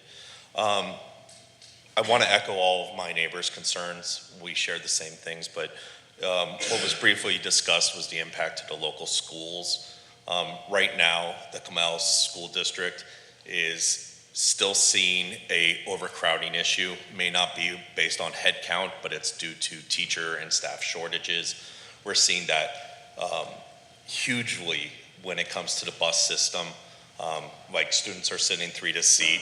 I know we have students that leave at 6 in the morning for elementary school, and we have a high schooler that comes home at 6 p.m. And that time is solely due to the bus shortage. This development will only serve to exacerbate an already big issue within our community.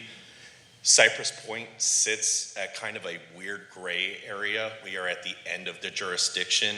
Half the people think we're in Cibolo, half the people think it's New Braunfels. And we see that kind of attitude from the city when it comes to road maintenance and repair. We have Green Valley, which isn't right on this, but is just south of this proposed development. That is a very small, narrow two-way track that we already use, and it's already overused. This is just going to drastically increase it. If you guys have ever been on Eckerd, you're lucky if you got out of there without a flat tire. The road is just potholed and destroyed constantly. We have large trucks going up and down for construction already. Another development in the area is going to just exacerbate the issue.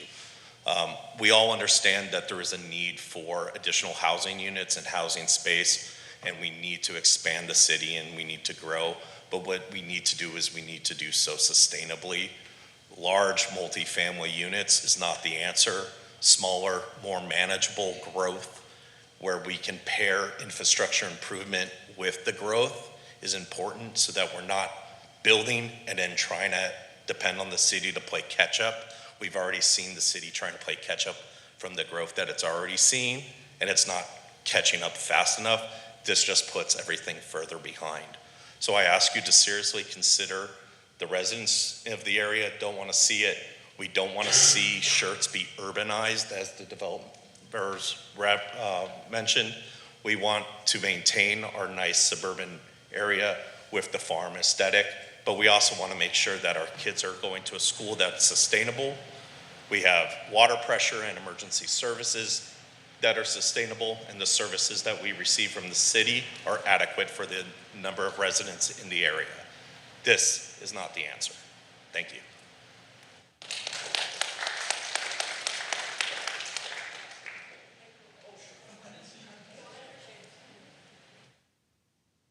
Good evening. How are y'all doing today? That's great. Y'all look like y'all are doing a great job. My name's Irene O'Neill. I live at 5299 Top Ridge Lane. I am in that 200-foot section right there, so it's painful what I'm seeing up there because that's the first time I'm seeing it, which is probably the first time a lot of y'all are seeing this too. I appreciate your time and your consideration. I greatly oppose what's going on as far as this project. I want to let y'all know about 6 years ago, as a veteran, I chose to come to Schertz. And the reason why, probably a lot of y'all that chose to come and live here over here in Schertz. It's a beautiful area, just like a lot of y'all want to come here. But when I first moved to Cypress Point, I had a little dilemma. I found out when I moved to Cypress Point, I said, where do I turn on my water? Oh, right here in Schertz. But where do I turn on my electricity? Oh, MBU. Oh, but where's my post office? Oh, it's in Cibolo. Right? It was crazy. Nobody knew where to do their stuff, and that's still what's happening right now. And that's what's going to happen with this extra going on with this new development. We're still not prepared for that. That was 6 years ago, and that's still what's going on with the development. Oh, and then did y'all mention that right across the street we have Marion Parklands development? That's how many homes over there? 200, 300? Right? Has anybody even talked about that? The traffic that's already crazy, that when we came out here for this meeting, that 35 was a gridlock, so everyone was taking Green Valley. So we're not even prepared for that. That's already been 6 years. So as we plan and we're talking about this, I know this is y'all's job, and y'all have been doing a great job. Like I said, that's why I moved here. But please take all this in consideration, what everybody's talking about. The schools. My grandkids, God help them, they live right next door to me. I'm a blessed grandparent. Right next door. Bus stop right outside our front door. Awesome. Check, check, check. Bus stop, just like this young man that just came in and said, the buses are late almost every day because we're short bus drivers, right? Every school age, middle age, elementary school, high school. Another thing to worry about, traffic, where we're getting our posts, we waited 6 months before we got our first mailbox. So all these things we got to take in consideration. Please think about it. I mean, I wrote down so many different things. Parklands, man, I love the development. They're getting pickleball courts over there, so good stuff for them. But right behind us, I love to hear the cows. It's going to go away somewhere. I got it. Growth, it's got to happen. But multifamily, this young lady said it's going to be 3 to 4 stories high. Where are they going to park? I'm going to tell you right now, I'm going to call the tow trucks. They come park in my area, right? Traffic, congestion, craziness, we can't have it. Y'all got to have y'all stuff in gear. I already told you I was in the military, and did I tell you I was a Marine? I tell you what, they better have some stuff, y'all better have some planning going on, because they're going to hate me. They're going to hate me, because they better get their stuff in gear, or else maybe I should be over here helping you guys out. Thank you. I appreciate your consideration. Let's get it going on. We don't want multifamily. We don't want any of that stuff going on. We need to get Schertz, keep it going. All right, thank you.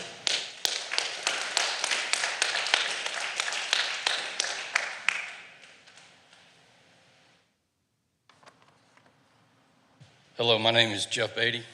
I live at 4646 Tall Oak in the Cypress Point community. I agree with everybody in here except for one person. I think we need to reconsider this. Let's put things in perspective. This is, I would say, 32 feet or so high. You want to build something that's 45 feet high looking into my backyard? I disagree with that. We've had flooding in our neighborhood, my house and 2 other houses that are by ours. Foundation problems because of the drainage, bad drainage, and I think if you build more houses over there, you're just going to have, it'd be worse. So I agree with everybody in here but one person, so please reconsider. Thank you.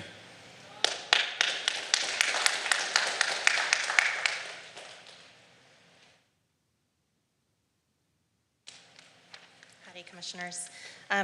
My name is Sandra Lineroad. I live at 6521 Crockett Cove. I'm in the Homestead neighborhood, which was not mentioned, but it is in one of these pictures, kind of in the lower section of that map. I can appreciate the consideration for upgrading the landscaping beyond the bare minimum. I appreciate trails. I appreciate, bike lanes, walking trails. We love being outdoors, and we want to keep that within our community. The problem I have is mostly with the traffic. That, again, everyone's already mentioned, and we all know 35, it's awful.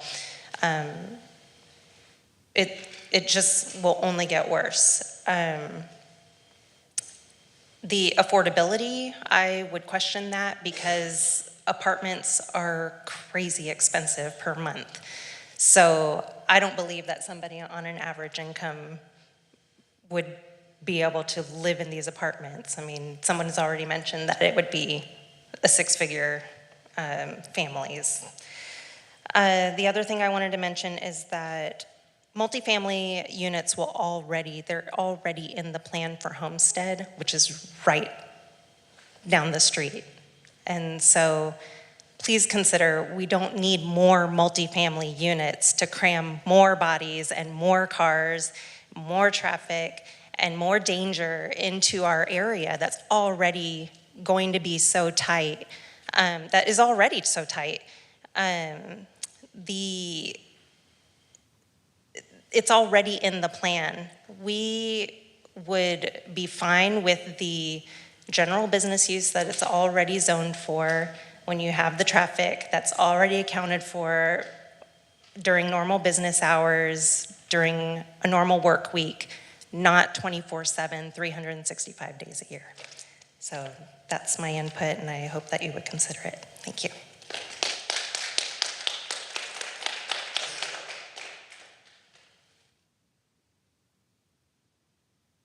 Hi, good evening. I'm at 5384 Kingswood Street. My name is Melissa Reyes, and I live in the Cypress Point subdivision. And I definitely agree with all my neighbors, except for the one guy. But my main concern truly is the traffic. And I get that we want to develop, but the other gentleman hit it right on the nail, sustainability. I'm all for developing, but also making sure that we build the infrastructure to be able to support that. At this point in time, there is one entry out of Cypress Point subdivision, where you see Cypress Point. And when I come out of that subdivision, I definitely do a checklist. Do I have my will? Because I feel like I'm about to die, because everybody on I-35 uses the access road when it's backed up. So with all of this development that's happening, it's going to be even worse. So to me, it's more of a safety issue, and as well as all the other points that my neighbors have made. But thank you so much for listening, and I really do appreciate your time. Thank you.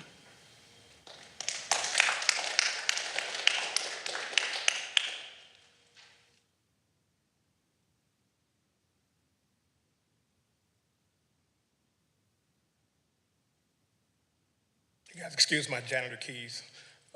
Lenoy Woolridge, 4638 Pecos Point, and I live in Cypress Point. I rise in opposition to this for the same reasons that many of my other neighbors have spoke upon. The traffic is terrible, okay? With Homestead and all the other new subdivisions that are going up, it is almost impossible to get out on that street. And I live on the very last street of the neighborhood, and it takes me forever to get out. Water pressure is terrible. Electric service is terrible. My wife has a heart condition. It takes the ambulance, even though we have a station close to us, I've had to call the ambulance 3 times. And it took them quite a while to get there, just to get around, to get to where we are. We're out there on a little island. We're an enclave out there that, we're between Cibolo and New Braunfels, and we kind of get forgotten about. But we are there.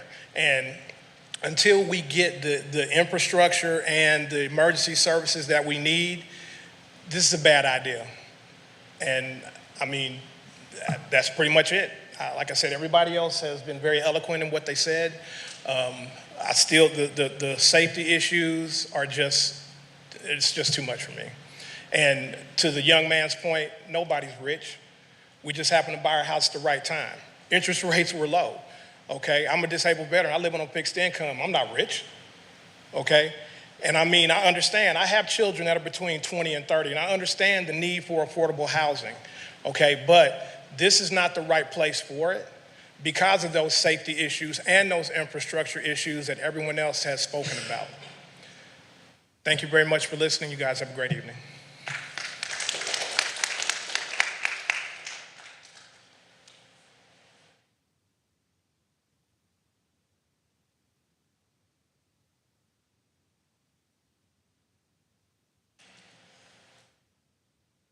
My husband, hi, I'm Sherry Thompson. I live at 5287 Top Ridge Lane. As my husband said earlier, our house is within that 200-foot notification area. And looking at that picture right there, what I see is people parked in my backyard. I would prefer to see green space back there if you insist on building something. They're going to be 2 stories high, looking over my fence, into my house, into my windows. I'm not going to feel very safe when I'm there at home. I guess that's just my only gripe, is that I don't like them so close to my backyard. At least the ones that are right up against the fence line. Anyway, thank you for your time.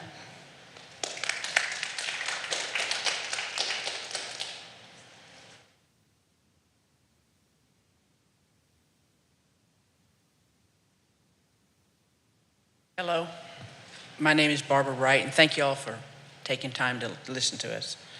I live on 7260 Green Valley Road, and I am one of the 3 owners of the property that is located east of this development. My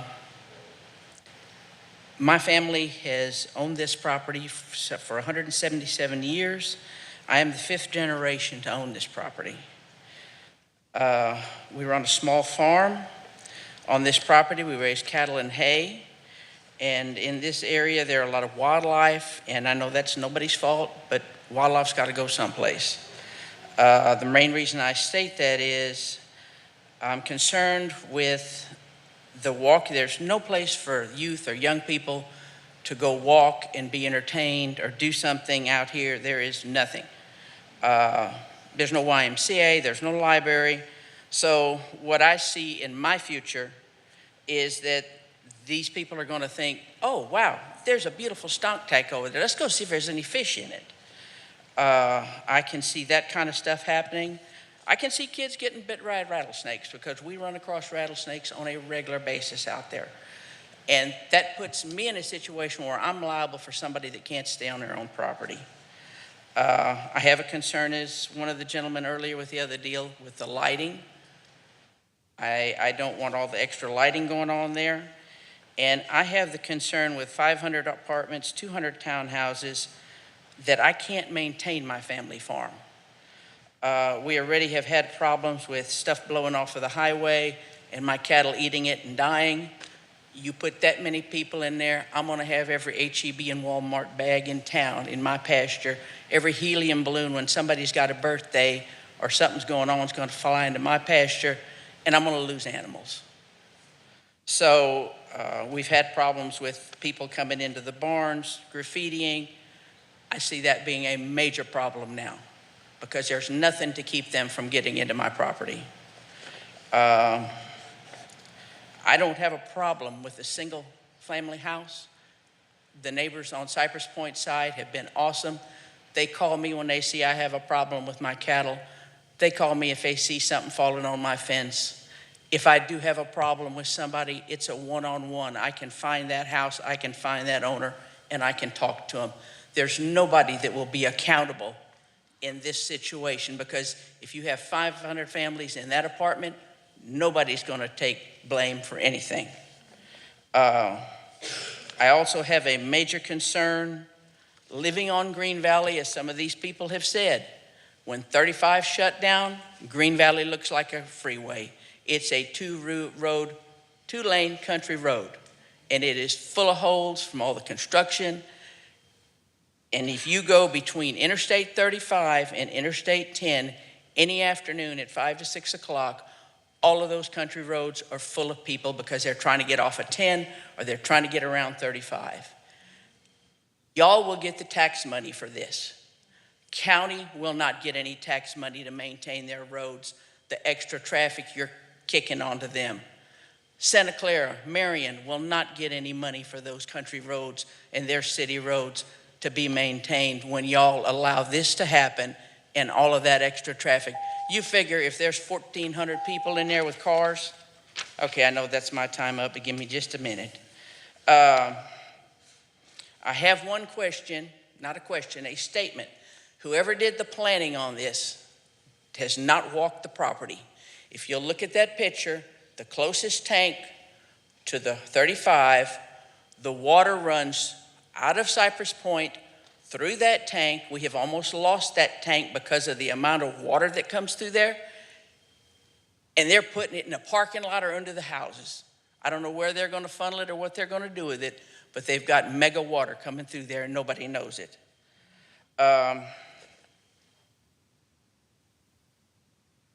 One more question and a comment. I don't know what the ruling is on putting signs out about this meeting. I've only seen 2 signs. One of them was at the dead-end street of Frobese that you couldn't read it if you had to unless you drive all the way down the dead-end street to look at it. The other one is behind a guardrail on Interstate 35. When they have a quarter mile of frontage, they put it down there at the intersection right behind the guardrail so nobody could see it. I think something needs to be done about that kind of stuff. Thank y'all for y'all's consideration, but we do not need this in our area. Thank y'all.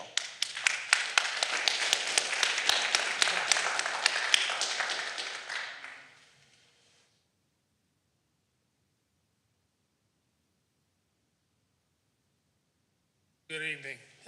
I'm Richard King. I live at 1605 Schwab Road, which as stands right now is a private drive, which y'all do not maintain. I maintain it myself.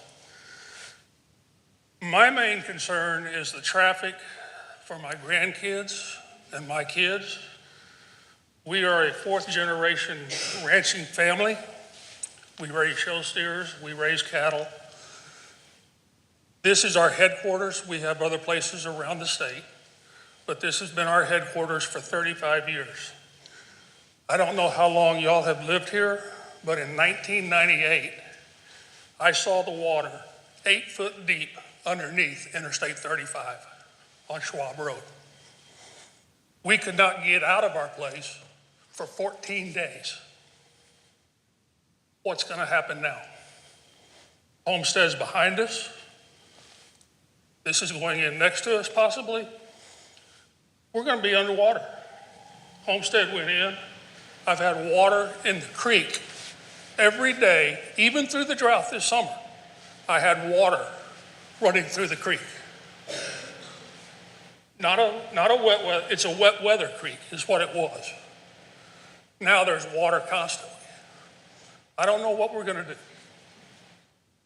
But anyway, I appreciate what y'all have to go through.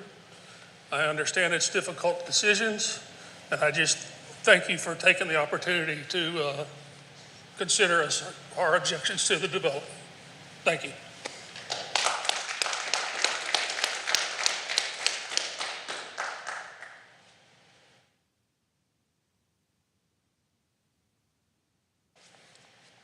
My name is Lindy Wright. I live at 849 Wetz Road in Marion, Texas. I own the property at 24550 IH35, which is the property that Barbara Wright spoke about. I'm a 6th generation owner. My children are 7th generation.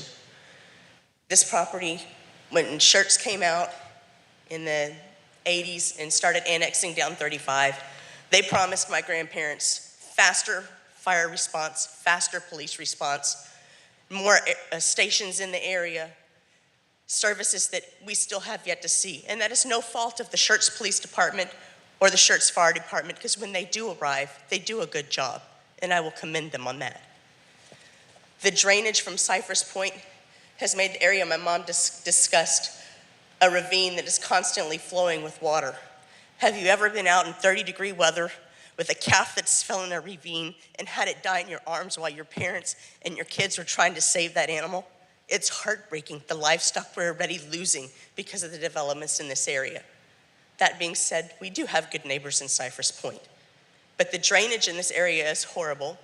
The only improvement on Eckert Road that's been made since Schertz has annexed it 30, 40 years ago is it went from gravel to asphalt with potholes. You're lucky you don't lose springs and shocks and tires on your car when you're running down or get whiplash or concussions. My mother, she's in her late 60s, was hit by some speeding moron on Eckert Road on her tractor. She's lucky she wasn't killed. The traffic we have to deal with to try to get in and out of our farm to maintain it and our animals is absolutely ridiculous. Trying to get out onto 35 from our property at any time of day, much less when there's an accident, it doesn't happen. Going to their house on Green Valley, the traffic off of 1103, 35, it's horrible. My brother lives off of Zealand 10. They're dealing with the same thing in the city of Cibolo and the growth in that area. When are we going to get the services that we were promised 35 or 40 years ago? And you want to put this here. More trespassing, more vandalism. I can't even let my kids, well, they're 17 and 22. I'm not even comfortable letting them on the property by themselves because I don't know who or what's out there. We've had trespassers, people fishing on our property, people vandalizing. And because of accidents and the already short-staffed police department, the response time is unacceptable. And again, that is not the fault of the police department. Please consider this when you are looking at this plan. And the drainage, like my mom said, in that area is horrible. In '98, I was working in New Braunfels, and I didn't get home for 3 days on Green Valley Road because of the flooding in that area, and that was pre-development. The flooding is worse now with small rains. Thank you for your time.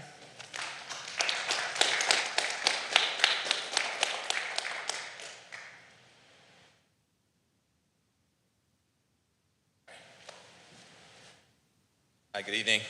Ken Sturgis. My property is 5175 Top Ridge Road. And again, appreciate the development team bringing this plan. Again, as folks stated, this is the first time we've seen this. And so the first time to get an idea of what is actually going to be neighboring my fence line is eye-opening for sure. Understand the area is set aside for commercial development so that, along I-35. And I think, to an aspect of that makes sense. The portion here on Frobeast Lane where they've kind of just shoved as many townhomes as they can into this space looks like it was really just an afterthought and an add-on where there's deliberate paths and things up there around the commercial area. There's none of that down there. And again, it just looks to be a means of sucking as much money out of that land as they can. And as folks in the room have stated, this plan is really putting the cart in front of the horse. The infrastructure can't support the properties that are already there, the developed planned properties that are coming into place, and putting another 1,000 families in this space is not going to be advantageous to those that live there or for future development and investment in this area. So again, just wanted to stand up and state we oppose this plan, knowing that development is impending in the future, but in time, in good time, with investment in the infrastructure there. Thank you.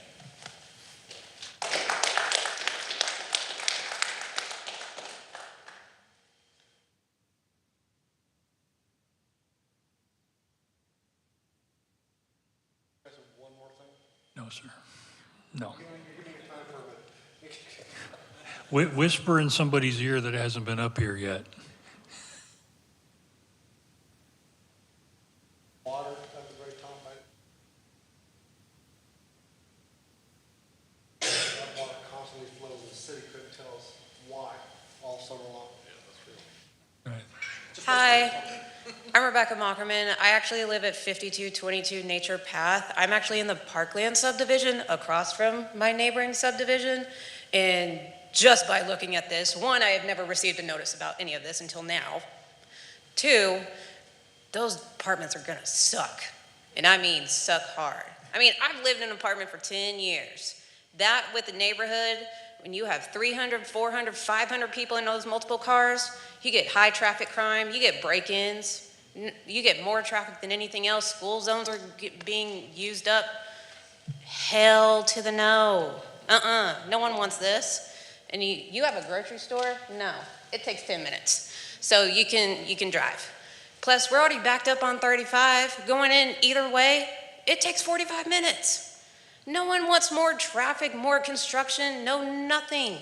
they better, I mean, really reconsider any of this. If you're gonna put more families in here, you better think of a different spot. Because when I came out here with my husband 2 years ago, now almost 3, I love this farmland. I look at cows. I wanna see cows every day when I drive to and from work.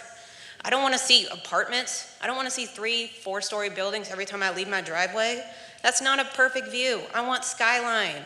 No one wants this to be the next San Antonio. No one wants this to be the next Austin. And God knows we don't want this to be California.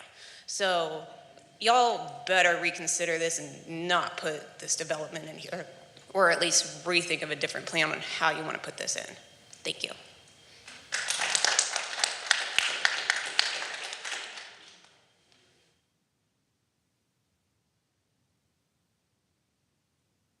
Good evening, Ruben Vasquez. I live in 5295 Top Ridge Lane. I brought the wrong color, but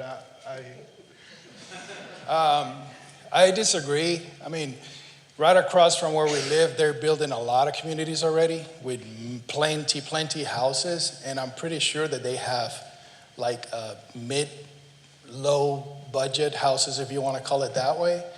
I don't see the need for that. Plus flooding on the back roads is horrible. Not just on Green Valley, but I have driven different routes before trying to stay away from 35, and they also flood ridiculously. And that's just considering when the water comes down, not when they stay 2 or 3 days because the water doesn't run anywhere else. But I just oppose to this project. Thank you very much.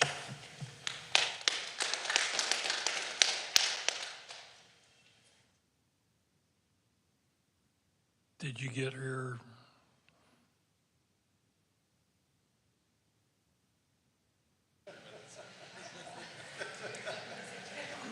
No, I'm sorry, but if I make an exception for you, then I have to start, yeah, so.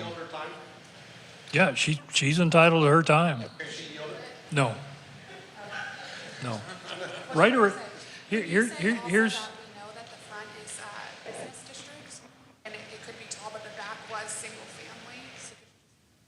Tell you what, real quick, write on the, you got something to write with, write it down what you wanted.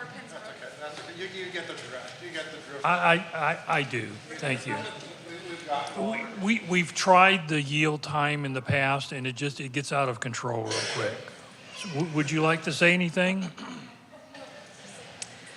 I'm Tammy Matthews. I live at 5036 Forest Oak Drive. I moved here a couple of years ago because of the small town feel, and that's what I thought we were getting. I didn't know that this was even a possibility. They're not lying about the traffic. They're not lying about the water, the drainage, or any of those things. Amazon thinks I live in Cibolo. Every package I order comes to Cibolo. We have multiple school districts that come in our area. These are real problems now, and I would encourage you to consider what they've said and put some infrastructure in place to support this. We're not opposed to change for change's sake, but this just seems like it's going to bring a lot of unnecessary problems without that infrastructure in place first. Thank you for your time.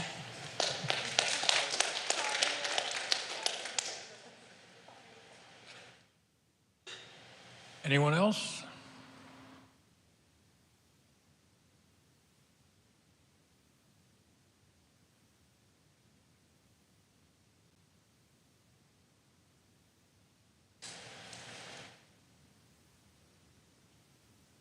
How you doing? Yeah, my name is Ted Capra, and I live at 5491 Devonwood Street. And my property borders up to Barbara's, and I do have Barbara's phone number on my phone because I often call her about her cows or other tree issues we have together. In looking at this, the one about the water drainage, I could totally attest to. Dig anywhere within my yard, about 1.5 feet down, natural spring water comes up. I get the joy of having my foundation leveled in about 2 weeks at a cost of $78,000. Now, fortunately, the warranty place is going to cover that, so I'd encourage, if you haven't had your house checked, do it now before it runs out. So that all that water goes down into Barbara's land there and right to where those 2 little ponds are, and I'm sure it goes all the way down to where Schwab Road is. Looking at this, yeah, it looks nice now. And when I look at this, I don't really see a development. I see a big old money sign. Because nothing in there is going to be owned by anyone but the developer. All that money is going to go to them. 10, 15 years from now, they're going to sell it to another one. That person might subdivide it, and they'll sell it again. And then we'll just kind of be broke down 10, 15, 20 years from now where all these homes are going to be ran down. The people who live there can't do anything about it. They have to depend on management, and management has to maintain the security and the maintenance of the facility. And for us who bought here, a lot of us veterans retired here, hey, this is a great place to live. I want to make this my last duty station. I've moved all over the country. Everywhere has been 3 years here, rented 3 years there. Hey, I own my house now. It's mine. That's what makes Schertz great, is I have tangible investment in that house. It's like everybody here owns their house. We own it. We don't rent it, we own it. Yeah, I'm not looking at what's going to happen to this house 5, 10 years. I'm looking at 30 years, because I plan on being in my house in 30 years. And that place is not going to look like it does right now. You put homes there, yeah, they'll look like homes in 30 years. But that is going to look like that. I could go over stats with FBI statistics. There were studies down in Houston where they fast-paced homes. And it looked good at the time. It was necessary at the time, but they didn't, like as the Colonel said, they put the cart before the horse, and they just built too much too soon. And we all know now, it's probably one of the highest crime rates is usually in these apartments. It probably won't be now, but 10, 20 years from now, when we're all old and have problems, then it's going to be a high crime rate, and then we're really going to have problems. So that's all I got to say. Thank you.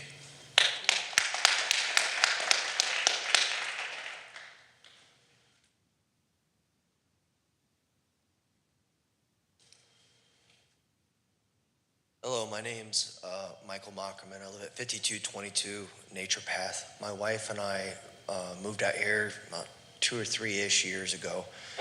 We moved out here because it was, quiet, small town. You had access to the big city if you wanted it. And I knew eventually, someday, all this farmland was going to be built upon. But if I would have known then that this is what they were going to be doing to it, we would have stayed as far away from this area as we could. Thank you for your time.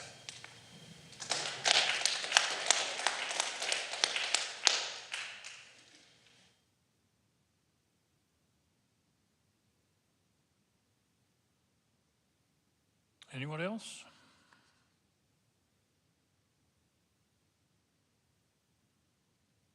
Nobody?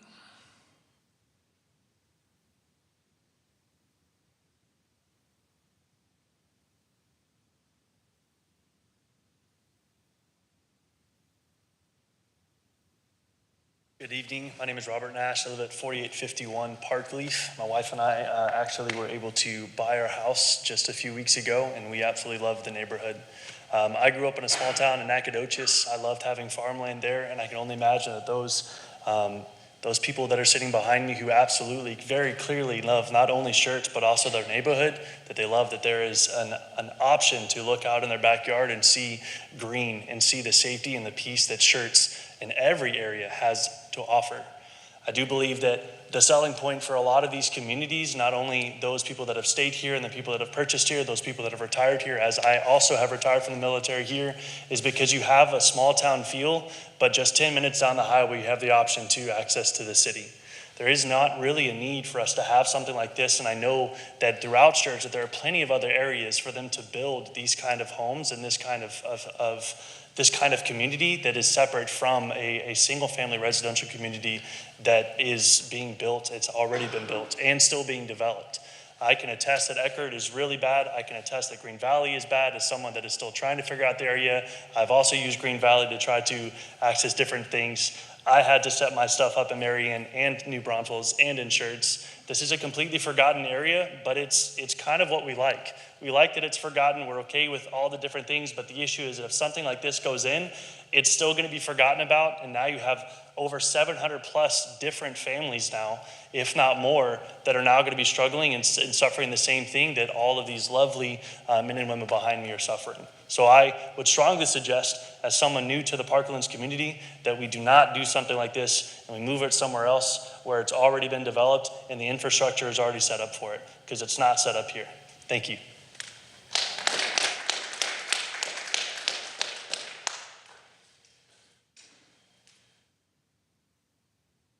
Tony O'Neill, 5299 Top Bridge Lane in Schertz. I'm not going to bore you, but I concur with all my residents, constituents here, except for one individual inside there.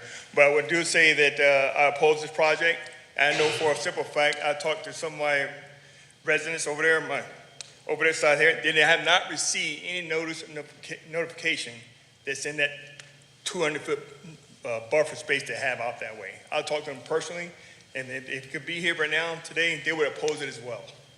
So getting the letters out timely to the residents to review the plans, totally understand, for one. And I say, like Lady mentioned, putting 2 signs out that way to say, hey, we're gonna rezone, and you put them in an area where no one's gonna be out there seated. If you don't go down Forbosi Road, behind a guardrail, that's unacceptable. The city has to do better at that, for us to be involved with that side there, and to look at, to voice our concerns. And I just say, I just oppose it. I'm at 5299 Top Ridge Lane. That's all I have to say.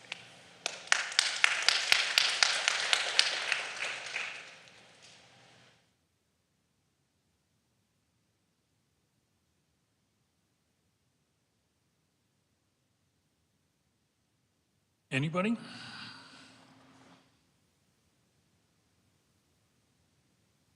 That's why I keep asking, because once I close it, your opportunity is gone. So please, sir, come on up.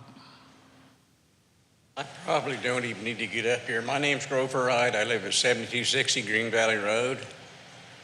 And I guess I'm the maintenance man next door here to this thing. Our cows are on the 35 side of the projected land right now. I see things up there we've talked about as far as drainage goes that's not addressed, it's not on this map. There's water, probably 30 to 50, maybe 100 gallons a minute sometimes runs through this property from Cypress Point.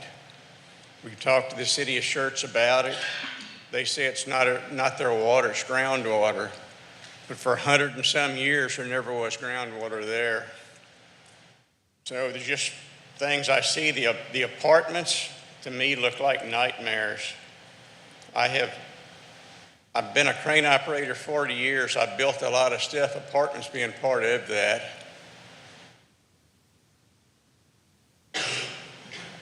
I would just hate seeing the 35-foot tall buildings next to me and all the people there and all the traffic. Traffic right now, we go to 35 sometimes and just turn around and go back home. You can't get on the access road. See traffic. There's nothing I'm going to say that hasn't been said here, so I'm just going to cut it short, give you a break. But to me, it's a no-no. This is a bad idea.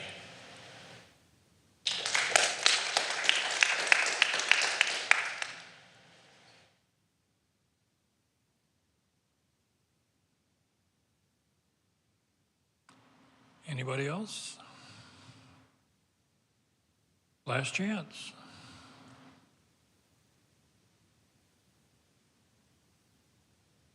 All right, it is 8:12, and the public input portion is closed. That was almost an hour, so. Well, first of all, before I open it up for the commissioners, I'd like to thank you all for being, I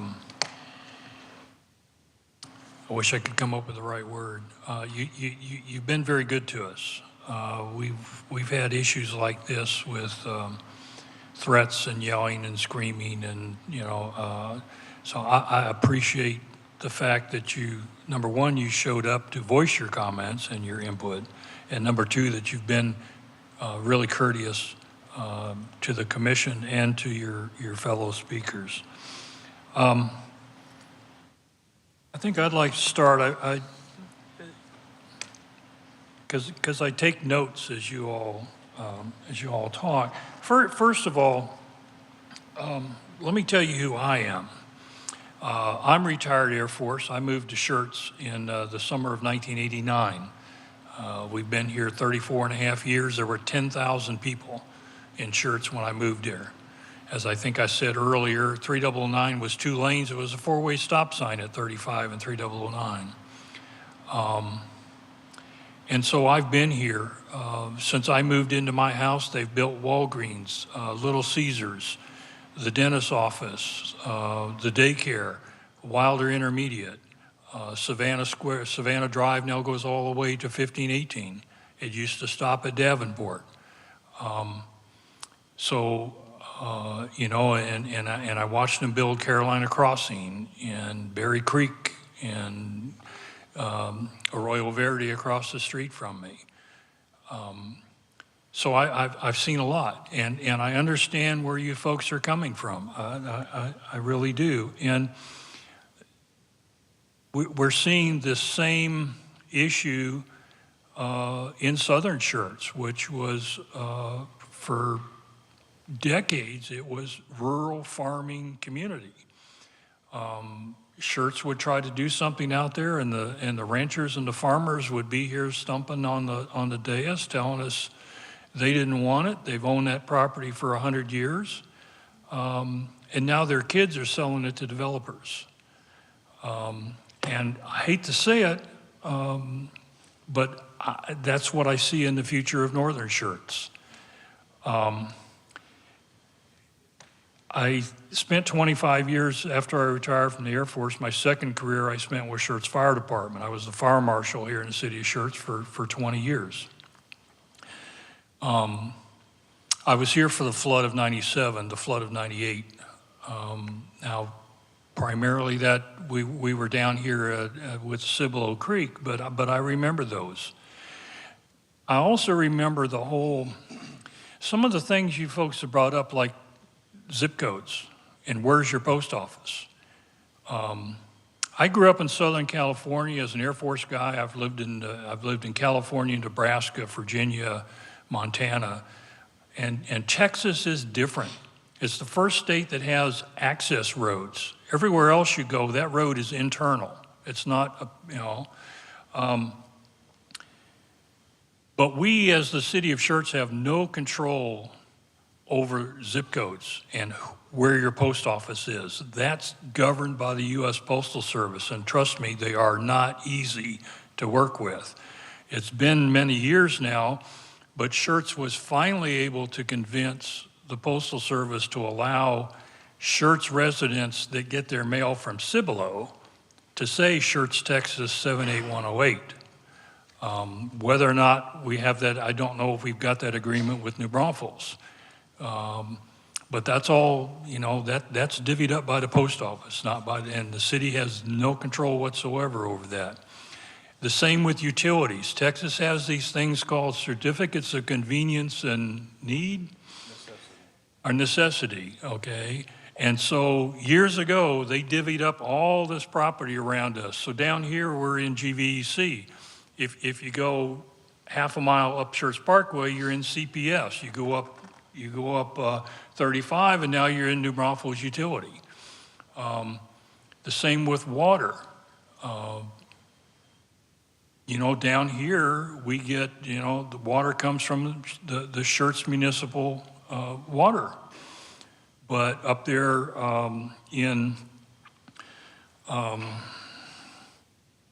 south of you folks, up there in the Northcliffe area, that's all Green Valley Utility, or it might be New Braunfels. It would be very nice, it would make things a lot easier for everybody if everything in the city limits of Schertz was provided by the city of Schertz, but it's not. And again, we have very little to no control over that. Those of you that don't like Eckert Road, thank your legislators in the state, in the capital, in Austin. I worked, I was the fire marshal when we first started with Cypress Creek and we started with the Parklands. And back then the city policy was the developers develop and improve half of whatever public thoroughfare abutted their subdivision. Well, the state legislature took that authority away from us. Okay, we can no longer require that. So now we have something, you know, we're trying a different track. We collect roadway impact fees. As developers build, they pay fees into this fund, and eventually we can use that money to improve roads. And I think, can we get that presentation back up here that we were looking at? You saw during the developer's presentation those two thoroughfares, Schwab Road and the east-west connector, connected to Frobese. Is it up there? Okay. So now the state, and so the requirement was if you were a developer and you had to do that, if we showed on our master thoroughfare plan, if we showed a thoroughfare going through your development, you had to build it. Well, guess what? The state took that authority away from us, okay? And my understanding is we can't even ask for the right-of-way, let alone have them build it. 35? Gee, Merry Christmas, that's TxDOT. Everybody knows that. And they keep saying, no money, no money. Well, drive around the state and see what TxDOT is doing, okay?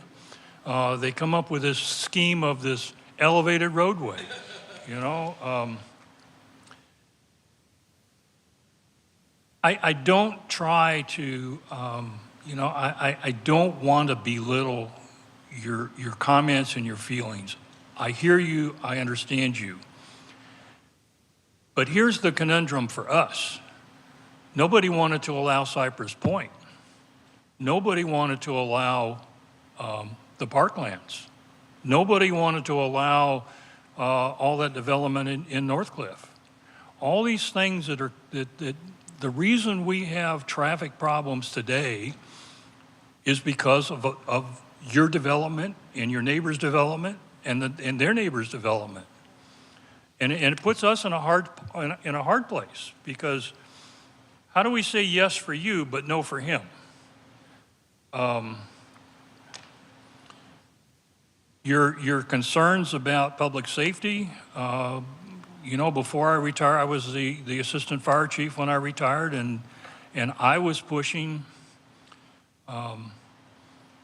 for a, you know, and I think if you were to talk to the fire chief, he could show you some kind of long-range plan where there's another fire station somewhere up in this area, okay? I didn't necessarily agree with their priorities of where they decided they need to build fire stations. The police department's a different animal. They tend to not want to have substations. They, you know, but we've heard your concerns before. We hear it from any time we're looking at a new subdivision. The neighbors, one of their concerns is public safety. Well, it's good that you're voicing that. This issue will not be decided by us. We will make a recommendation to City Council. They will make the decision. And typically they will watch this video before their meetings. So they will hear your input, they'll hear our comments, and of course you're welcome to attend that meeting because it will be a public hearing there. And you can voice these same concerns to them. So let me see real quick. Number one, I think there's some, I wanted to clear something up, and you can help me, and I should know your name by now because you're here all the time, but looking at this concept plan here, the only apartments are those two buildings up front, correct? Yes, sir. All these other buildings are townhomes. And a townhome is not an apartment, okay?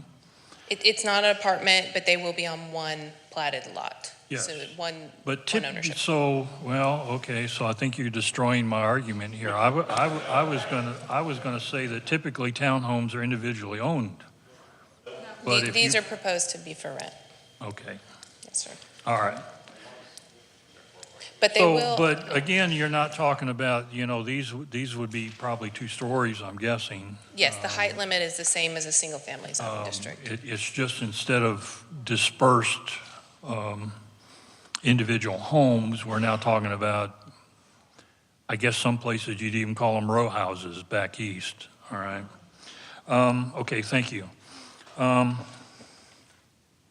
What else did I have here? Sam, utilities. I don't imagine, at what point does a developer talk to the servicing utility? That will be at the platting stage. Okay. So, but I would assume somebody's, have you have you even talked to NBU and to see if they, I mean, that was one of the questions from the group. So, and I have no idea how we work the whole utility thing. Sure. So as Sam mentioned, it'll be at platting. There is a civil engineer that's engaged on this project, but the first step is zoning, so we haven't necessarily had those discussions yet. But water and sewer here at this site are City of Schertz. Okay. So, but at some point you'd go to NBU and say, hey, we want to build this, right? Yes. Okay.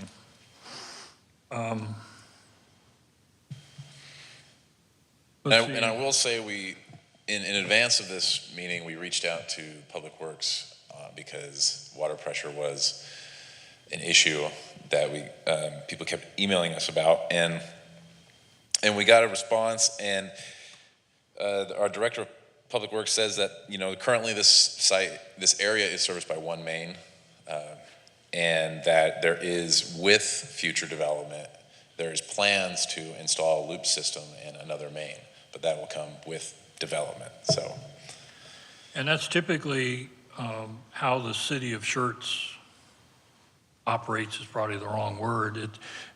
It's the same thing with streets and roads.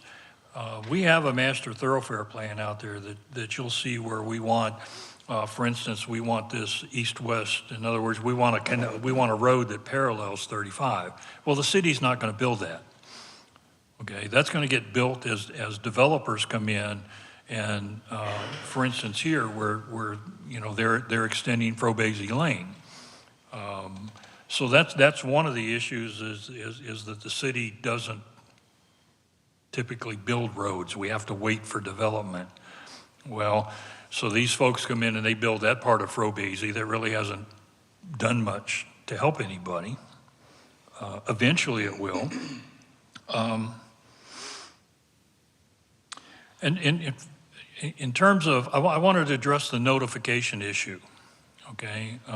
And Sam, you correct me if I say anything wrong, but the state requirement, and I think during the city's presentation, they showed you that 200-foot notification zone. That's the only notification requirement that the city is required by law to comply with, okay? Well, several years ago, we realized that projects like this impact more than just the adjacent people. They could impact the entire subdivision. So we tried, how can we let everybody else know? Well, it's a little impractical to try to send letters to 1,000 people, and not to mention the cost.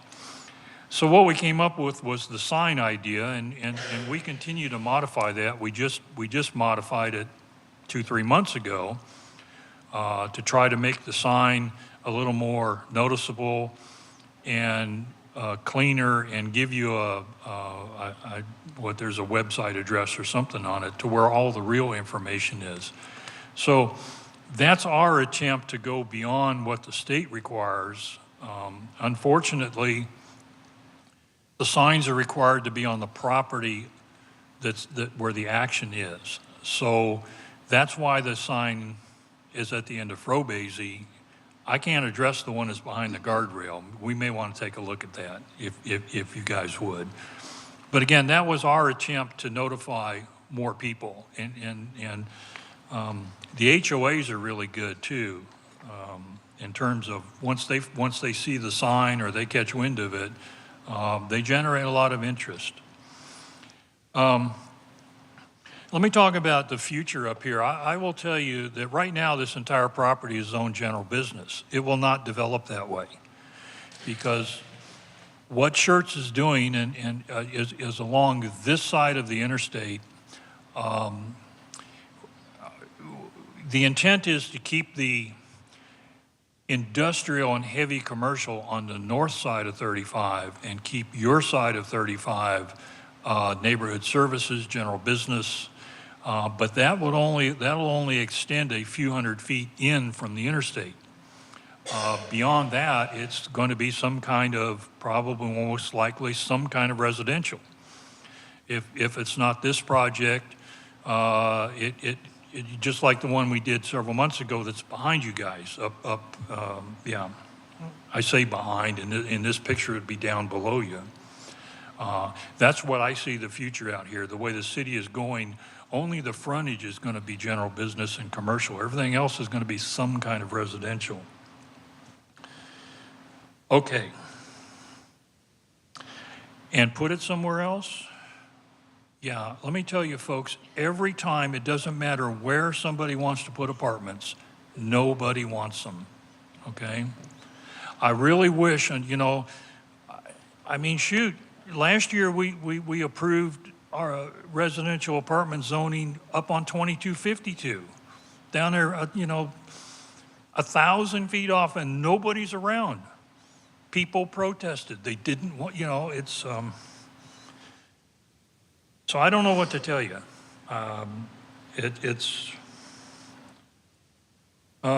Okay, so I wanted to talk about, y'all both bear with me. I'd like to talk about the PDD itself, okay? Number one, looking at your concept plan here, where's your second ingress egress to area 3?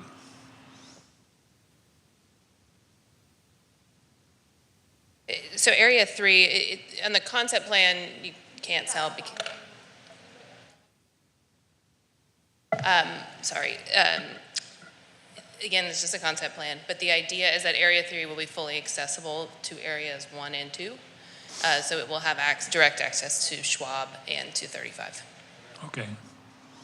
Because what I'm looking at right here, the only means in and out is by Right. Fobasy through. And again, we did this as illustrative so everyone would have an idea of the concept, but yes, I mean, those are the best access points. And so this area 3 will also have access. Let me get back to my agenda here real quick, because I wanted to go through, where's the PDD? Scroll this way. All right, we talk about, let's talk about straight R4. What's the maximum density in an R4?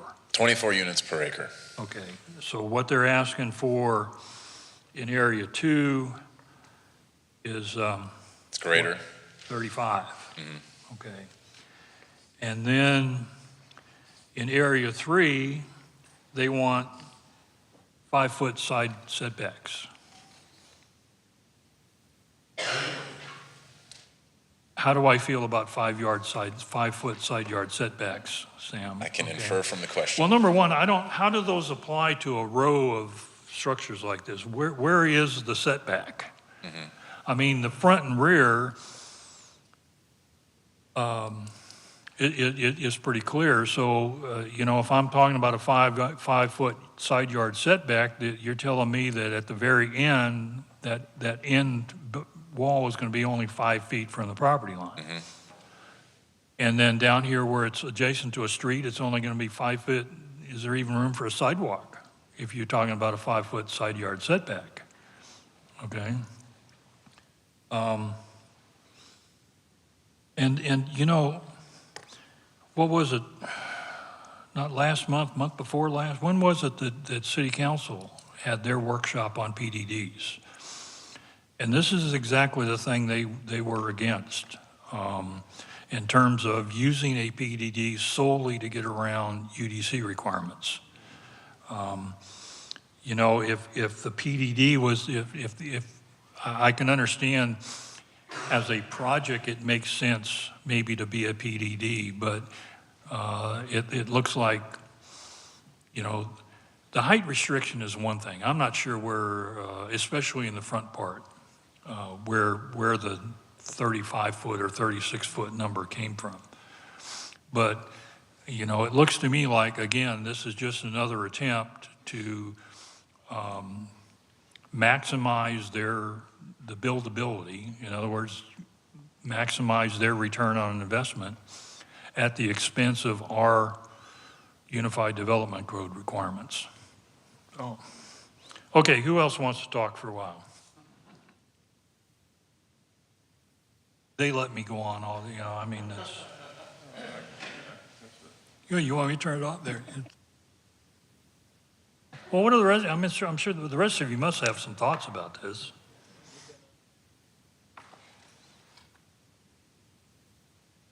I have a couple of comments. The fastest growing corridor in the United States is between here and Austin. Actually, it's now exceeding up towards Dallas. So the growth is going to come. We have to have a place and where to put apartments and multifamily because people do want to live here. And it seems to me to make most sense to have it right off the highway as opposed to something that's more within the city. That's just my opinion. But there will always be a market for rental properties because the interest rates in our economy, as far as I know, wages and salaries really have not gone up, according to my children who have been looking to purchase homes. So property values go up, wages and salaries, unfortunately, are not keeping up with that. And so there will always be a market for rentals. But we do see this quite often where people oppose these types of things, but the growth and development needs to come. This isn't something that's going to happen overnight. This, to me, looks like something that will take many, many years to develop and produce. And maybe there'll be time for everything else to catch up. But my main concerns are the infrastructure. The flooding seems to be a big issue over there that's causing some foundation issues and things like that in the neighborhood. But, you know, I don't know if there's what can be done to keep up with that growth in terms of, you know, the water pressure and the flooding and, you know, all those infrastructure items and things of that nature. But those are concerns that I would have, just like you do. But again, that growth is going to come. Unfortunately, it just is what it is. With it being the fastest growing corridor, we're just going to continue to see this happening all along I-35. And there was one other thing. Oh yeah, the issue with response time. What is that? Is it because it's in a location where you have, it's not necessary, it is the city of Schertz, but are you also, I know the back part of the neighborhood is probably Comal County, and how is that all addressed? Yeah, sure. Can I, Thank you, Brian. Can I jump in here? Okay, within the city limits of Schertz, fire, EMS, and police services are all provided by the city of Schertz. The closest fire station to these folks is at 2252 or 482 and 35. That's our station 2. That's the closest one right now. There is an ambulance there as well as a fire truck, but here's the way things work. You call, you need a fire truck or you need an ambulance. Well, typically that would come from station 2. They're already out on a call. So now where are they coming from? See, that becomes the problem. They may come from Cibolo. They may have to come from right here at Station 1. It's the nature of the beast.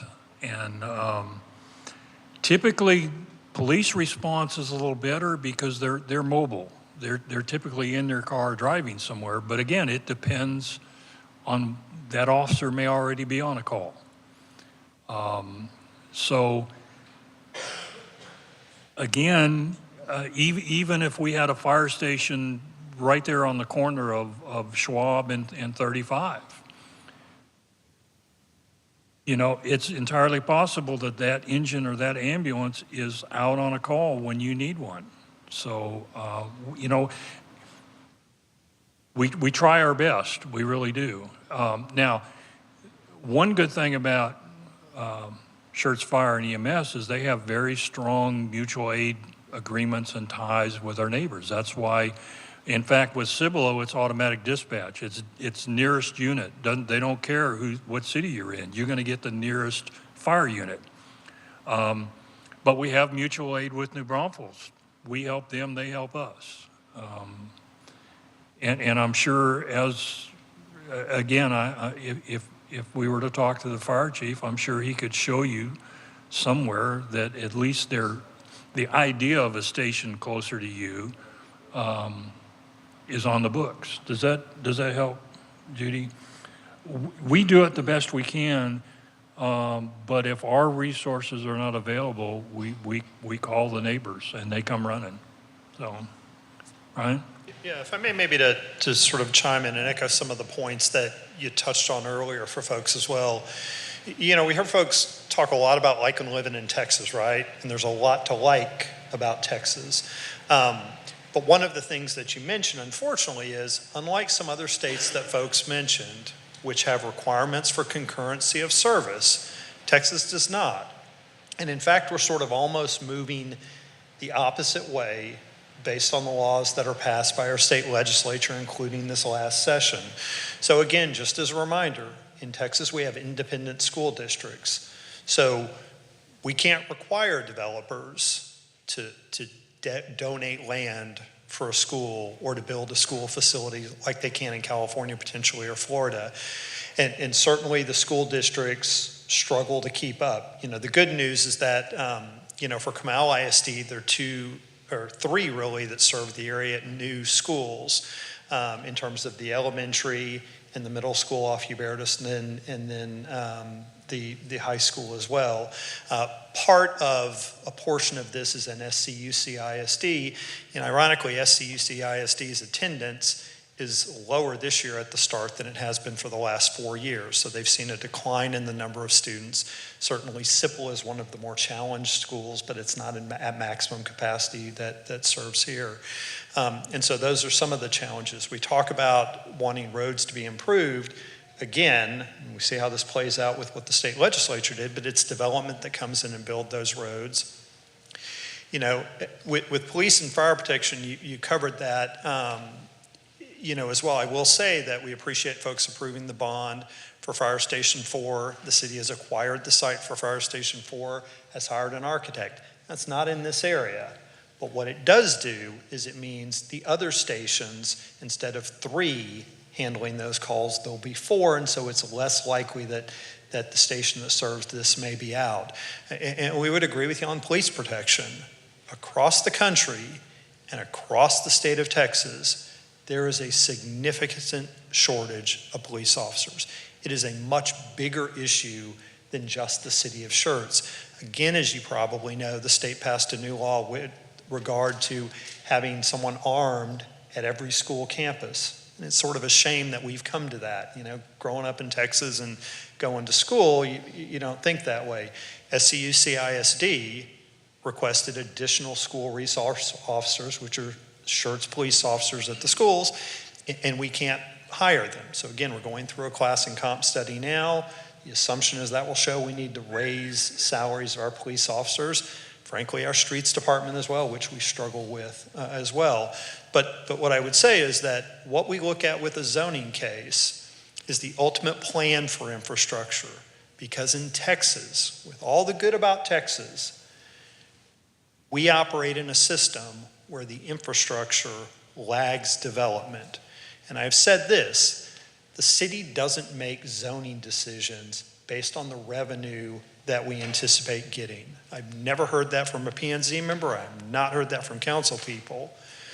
Because with development comes cost. And as you noted, when I started here, there was very little traffic on Eckerd because there were no homes in Cypress Point, no homes in Parkland. So with people come those calls for services, and it offsets. But what development does bring are those requirements to construct infrastructure, and they do bring additional tax revenue, particularly when you have a multifamily project that doesn't have a homestead exemption or won't have a disabled veterans exemption. And to be very clear, support that program and all those who've served our country. The city has certainly supported it. It would have been nice if, again, your state legislature would have said, how do we help those communities that bear the greater burden of that program? It didn't pass, and we continue to do what we do. So yeah, the drawback we have is we want higher levels of service. We would agree. It doesn't come unless that development is there to help pay for it and justify it and things like that. So would agree with a lot of what is said. And again, but that's what we operate. And as you said, Commissioner Outlaw, we've heard this on most of the development applications that come in, whether it's residential or commercial. And again, as you noted, if there are people who live nearby, at every multifamily zoning case we get, they come out in opposition. And so the challenge is when people say, I just don't want it here, we're left to say, well, then where? Because we hear that every case. So. All right. Thank you, Brian. Commissioners, anybody else? Sir, a question for Ashley, please. On Unit 2, you're asking for a height increase to 45 feet. Yes. Is that, I'm assuming that's to build higher apartments, 2, 3, how many stories do you think? 3 to 4 stories. 3 to 4? Mm-hmm. Not, Just okay. depends on the size of a story, right? Some apartments, a lot of them are 10 feet, some are 12 feet. It just depends. Okay. So at 45 feet, we're looking at a maximum of 518 units. It may not be that many, but That's that's just the the max. max. That's what you're looking for. Yes, sir. On Area 3, what's the reasoning for the 5-yard front setback and the side yard setback at 5 feet? What's your reasoning for that? Because the UDC has 25 and 10. You're asking for 5 and 5. Yeah, and that, I think, on that area, I think we don't necessarily have to have that reduced setback. Again, it's a question of where's that lot line.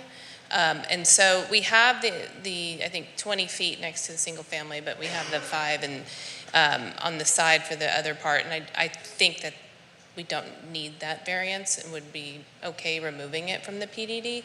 The front, the idea was to create something that you walk out onto a driveway or, a sidewalk, and it's kind of very pedestrian friendly. And then you have the yard in the back. But again, if that front, and Sam, maybe this is a question for you, is only from, if we're one lot, so if it's only from say the northern portion of the entire site, then code is fine. Standard UDC is fine. All right, I didn't understand that last part. From the northern side for. Right. So, yeah. Do you think you understand what I'm saying? So there was some back and forth when we were doing the review about why these setbacks were shortened, and I think the main person that had a problem with it was our fire marshal, and he was comfortable with the 5 feet setback as long as this was all going to remain one lot with the intent that it was going to be for rent. So essentially, we're treating it like a multifamily development. So those will be, presumably, I'm not going to jump ahead here because this will come in the process, but potentially all the units will have sprinkles in them. So in terms of spacing, I can't speak to why they specifically asked for that, but in terms of in terms of how we've reviewed things and our safety requirements, we are comfortable with what they're asking. So if you said that it may not be 5 feet, it might, it doesn't sound like you're firm on 5 feet. So if you're not firm on 5 feet, what would you be firm on? So our internal to the lot, we would like to be closer to the driveways or the streets. But if we're looking at it as one lot in our front setback, we don't need that 5 feet if it's just one lot. We're comfortable with UDC standards, whatever that would be. Yeah. Well, right now it's 25 in the front and 10 on the side. That's fine. Yeah, I think Commissioner Bro, and again, it's interesting, one of the things that I think folks, we struggle at times with still are these rental projects That's a fairly new concept in the area. Again, you were at the planning conference and they had a session on this to sort of explain it. So again, the concept that was explained is they really want it to be what's technically a multifamily, kind of one big property and the units for rent. Frobese will be a dedicated city street. So technically, you would have at least 2 lots minimum on the south side of Frobese and the north side, right?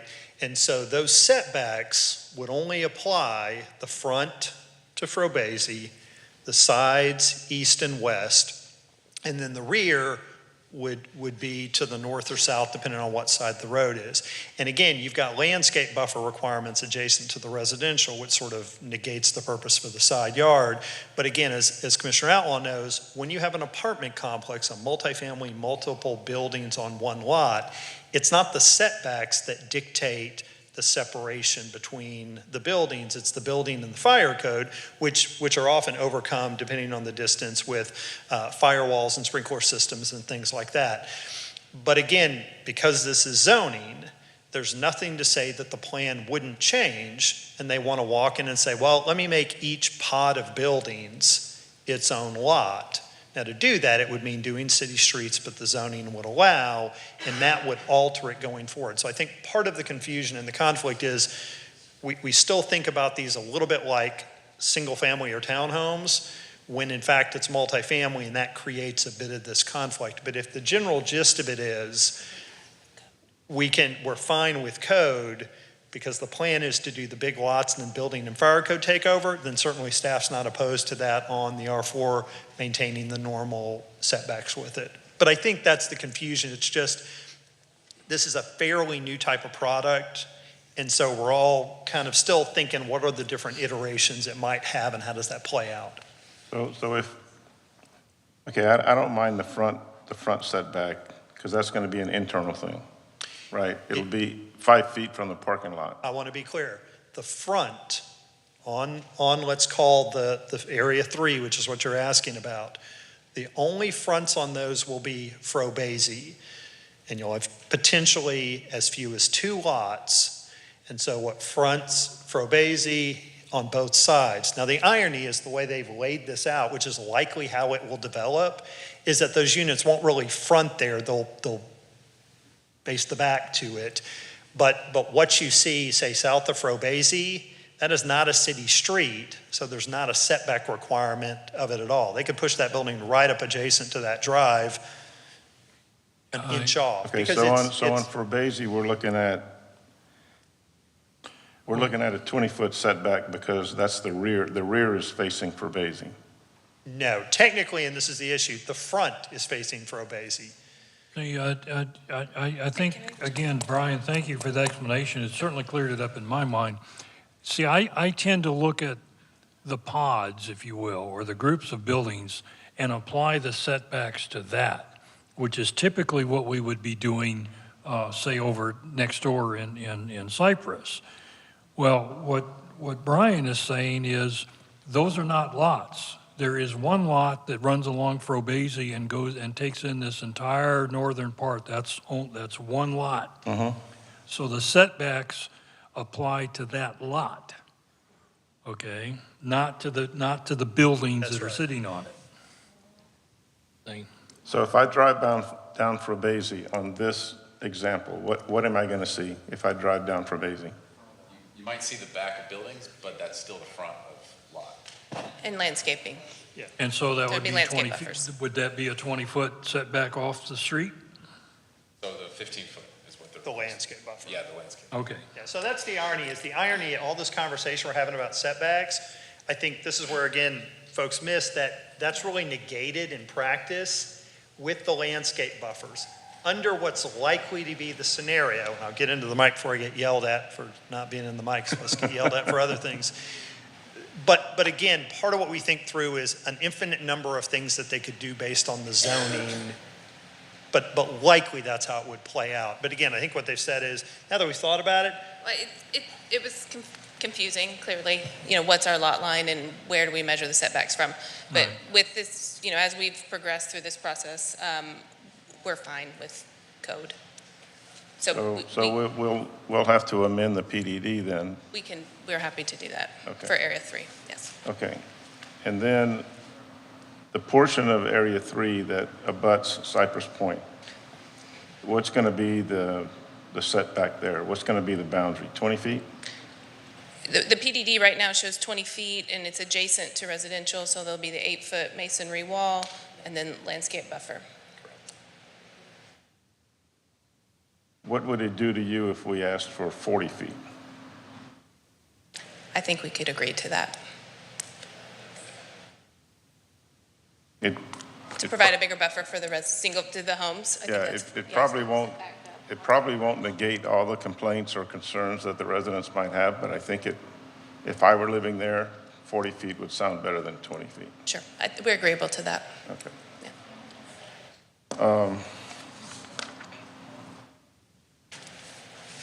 Okay. And to the residents concerned, and not to repeat everything the chairman says, but I've been sitting on this commission, I forget, I don't know, 12 years. I've been living in Schertz for 25 years. I've been living in Schertz. And just about all of your complaints were the same complaints that happened at Cypress Point, Homestead, Parklands, Rhine Valley, Crossvine, Misty Oaks, Ben Seal Farms, and just about every development that's been built in the last 25 years or so. It's the exact same comments. I hear you because I have a general business lot behind my house, and I'm not too excited about it, but it's there. And I bought my house knowing that. So I'm gonna have to live with whatever pops up behind my house. But, I hear your concerns, but they happen on every development. And you all have mentioned you moved to Schertz because you liked it here. Well, your house wasn't here at one point, and somebody approved, or somebody sold the land to a developer built your house, and you bought it, just like I did. So you moved here knowing that it was a nice place to live, and it's going to continue to be a nice place to live. And developments like this, they might not be ideal, but if this wasn't Schertz city limits and it was Comal County, you have no say whatsoever. Neither does a city on what the county does. The county has no zoning laws. The county has very little land rights. So I think you're fortunate that the city is here to help guide development. We're not perfect, but we do what we can. And we're citizens and homeowners just like the rest of you. And we just happen to volunteer our time to sit up here. And like I said, all the complaints that have come up, with the exception of the farming complaints, and I'm sensitive to the farmers out there, but the residents, we've heard it all before, and development helps resolve those kinds of problems.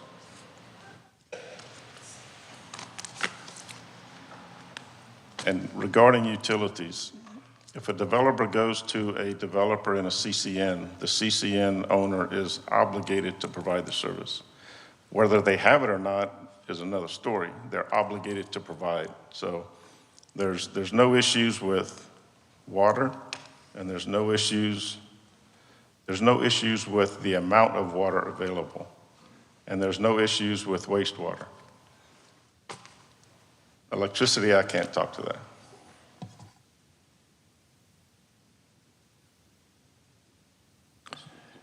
Anyone else? Awful quiet on that end. All right, well, let me close my remarks by saying I like Area 1 and 2. I really do. I'm not so happy with Area 3. I think it's too dense. I think you're cramming too much in there. So that said, commissioners, once again, we're looking for a recommendation to City Council, and we can recommend approval. We can recommend approval with conditions, or in this case, modifications, or we can recommend denial. So at this time, If someone would like to make a motion for one of those three options.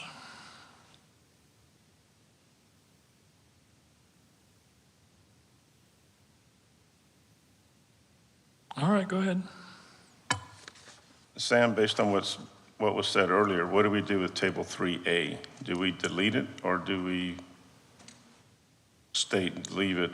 So I think based off of the comments here, and if you said you're comfortable with it, we can make adjustments from the Planning and Zoning Commission to the City Council.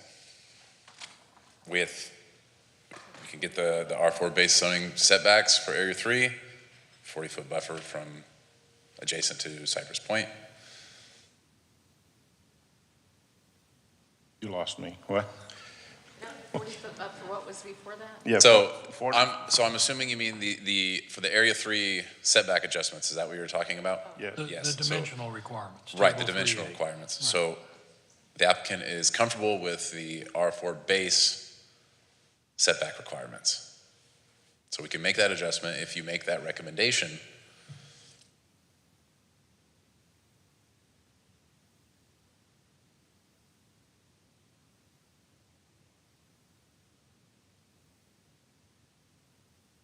And then 40 feet on the setback adjacent to Cypress Point. Correct, the 40-foot buffer from Cypress Point.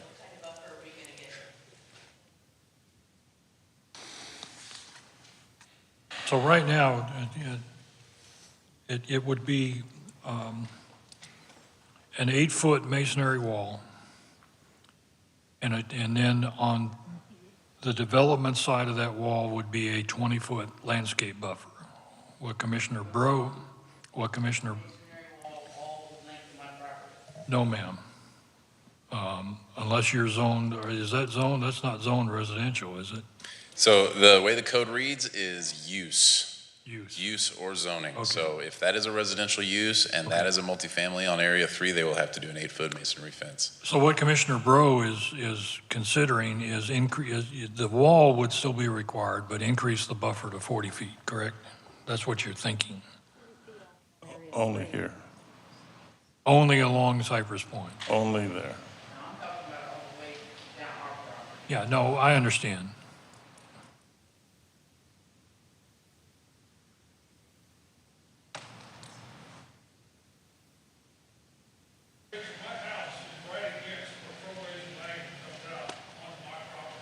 Yeah. Yes, sir. Look.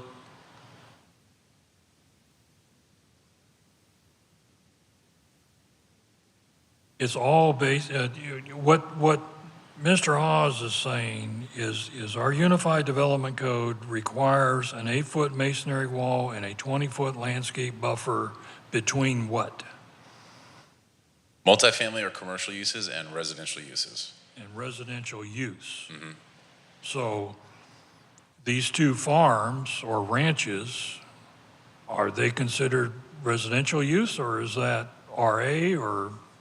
Residential agriculture. Okay. So it would be a residential use, Yeah. yes. What we're talking about here really is part of the planning process, and that development is a multi-step process here. The first thing is what we're considering tonight is a zoning change, changing this from general business to a planned development district. Now, if city council were to approve this, then the developer would submit a plat. And during that platting process is when all these requirements for access and utilities and buffers, that's where all of that comes up, okay? And then, assuming the plat gets approved, then we move on to what?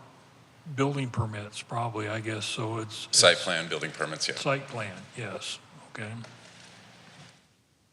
So a lot of times, again, it's hard to separate one from the other, and we end up talking about things that, well, for one thing, I like bringing these issues up so that if it does get to the plat stage, staff is aware that these questions have been asked, okay? All right, where are we at? Anybody else? Somebody want to make a motion?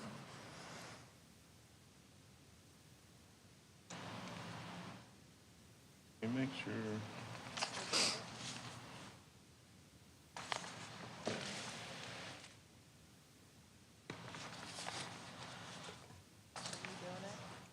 Sure. Mr. Chairman, relating to case PLPDD 20220214, make the following motion that we recommend to City Council approval with the following two changes. On the PDD Table 3A, that the minimum yard setbacks be changed to reflect the UDC for R4. And for transportation section, UDC section 21.14.3, that the building setback be changed from 20 feet to 40 feet for that portion of the development that immediately abuts Cypress Point. And just to clarify, you mean the landscape buffer? Yes. Extend the landscape buffer from 20 feet to 40 feet on the adjacent Cypress Point side, right? I was looking at the building setback line. But again, I think what your intent is for the landscape buffer to be 40 feet, right here. From the fence line. Yeah, but where is that where is that in the PDD? So currently that is a 15-foot, or I'm sorry, a 20-foot in our normal UDC requirements. It's not actually. Okay, so that's in the design standards 2197D 9 of the PDD. And so you want to increase that to 40 feet, correct? Correct. Okay. All right, I have a motion from Commissioner Bro to recommend approval. I'll second. That was Commissioner Goldick, correct? Yes. Yes. Any other questions or comments?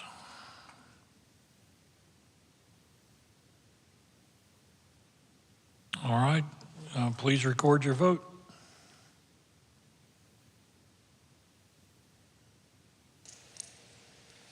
All right, I have 6 votes recorded. Would you publish that vote, please?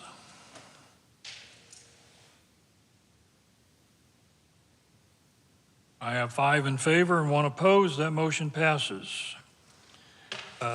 Again, this is just a recommendation to City Council. It will be on their agenda sometime in the future. I would encourage you to come out to their meeting and make your voices heard again.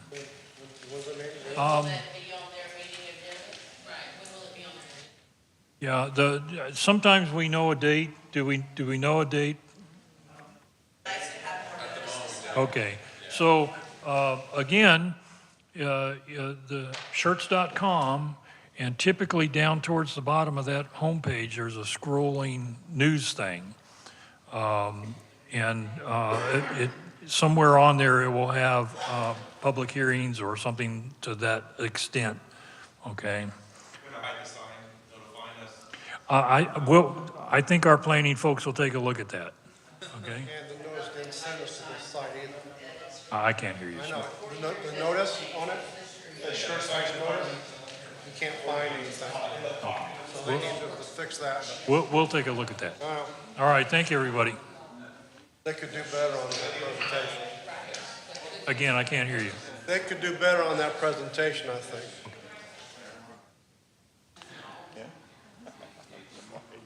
All right, if I could ask you to, Sam?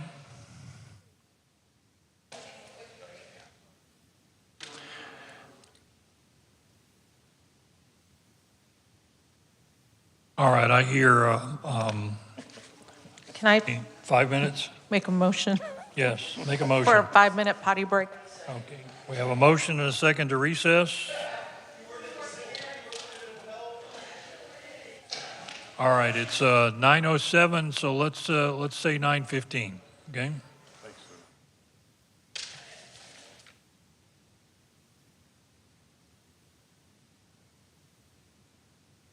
I,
All righty, it's 9:15. If you go ahead and get started, they'll wander back.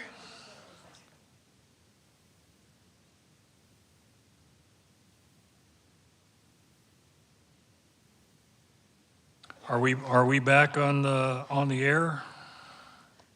Okay. There we go. All right.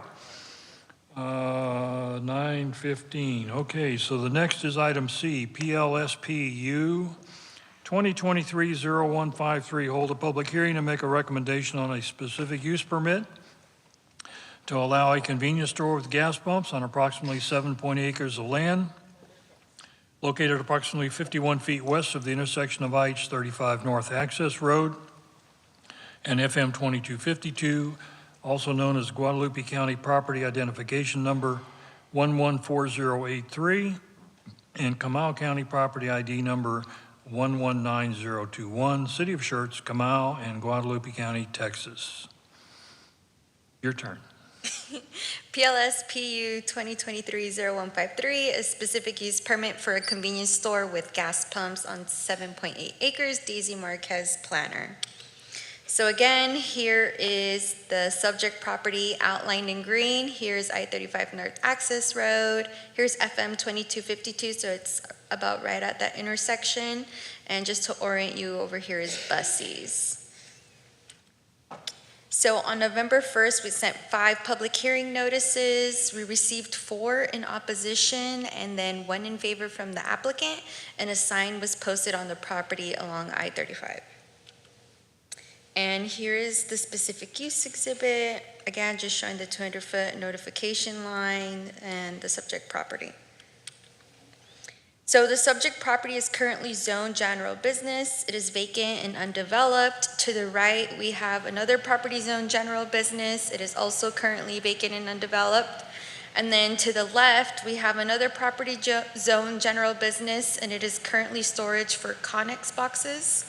To the north, we have I-35 North Access Road, and then beyond that, I-35. And then to the south, here we have this parcel that immediately adjacent to the property is general business, and it is undeveloped. But then further down south, we have residential agricultural. So according to section 2158 of the UDC, it requires an SUP for a convenience store with gas pumps in general business district, and per the submitted letter of intent, if the SUP is approved, the development is proposing a 10,827 square foot convenience store with gas pumps, a diesel canopy, parking at the rear, and a 6,000 square foot building with additional retail. And again, if the SUP is approved, the applicant will have to go through the site plan process in conformance with UDC section 21912, and will have to meet all the City of Schertz UDC requirements as listed in Article 9. And here is the conceptual site plan. And again, this is just conceptual. Here's where their convenience store would be placed, the proposed gasoline pumps, and then the diesel canopy closer to the rear, some truck parking, the proposed retail that includes eateries, personal services, and then closer to the back is a very large detention pond. I know you can't really see that, and that would be for stormwater management. So just going through the UDC section 21511D criteria for approval, is the proposed use at the specified location consistent with the policies embodied in the adopted comp plan? The subject property is designated as highway commercial and single-family residential. The highway commercial land use designation is intended for regional scale retail and commercial uses located at major highway intersections that can take advantage of the highway frontage. And the subject property's location along I-35 Access Road is ideal for taking advantage of that frontage. And the single-family residential land use designation is intended for a mix of residential with some commercial uses that support the daily activities of development. And is the proposed use consistent with the general purpose and intent of the applicable zoning district regulations? So general business district is intended to provide suitable areas for development of non-residential uses that may include retail and service establishments that are generally oriented towards serving the overall needs of the community and are usually located along principal transportation corridors. Staff believes that the proposed development's location along I-35 North Access Road allows for the development to take advantage of the I-35 traffic and surrounding neighborhoods for business. And then, is the proposed use compatible with and preserves the character and integrity of adjacent developments and neighborhoods? So the proposed development is surrounded by adjacent general business district zoning and is compatible with the existing development. The proposed convenience store with gas pumps will be required to meet all current City of Schertz site development standards as stipulated in Article 9. And Article 9 is in place to ensure adverse effects of development are minimized and mitigated on neighboring properties. And the proposed use does not generate pedestrian vehicular traffic, which will be hazard or conflict with existing and anticipated traffic in the neighborhood. And currently, the proposed development, as seen from the conceptual site plan, is proposing 2 access points along I-35 North Access Road, which is a one-way road, and all proposed access points will be reviewed by the City of Engineering Department and the Texas Department of Transportation. And again, the proposed use incorporates roadway adjustments, traffic control devices or mechanisms, and access restrictions to control traffic flow or divert traffic as may be needed. And again, the access to the subject property will be along I-35 North Access Road, and the access points will need to be reviewed by the City of Schertz Engineering Department along with the Texas Department of Transportation. So, is the proposed use incorporating features to minimize adverse effects, including visual impacts of the proposed use on adjacent properties? So the current proposed development will have to meet all site development requirements in Article 9. And the adjacent properties are all currently zoned general business immediately adjacent to it and are not being used for single-family residential. So as a result, no additional screening requirements for residential use will be required. And does the proposed use meet the standards for the zoning district, or to the extent variations from such standards have been requested?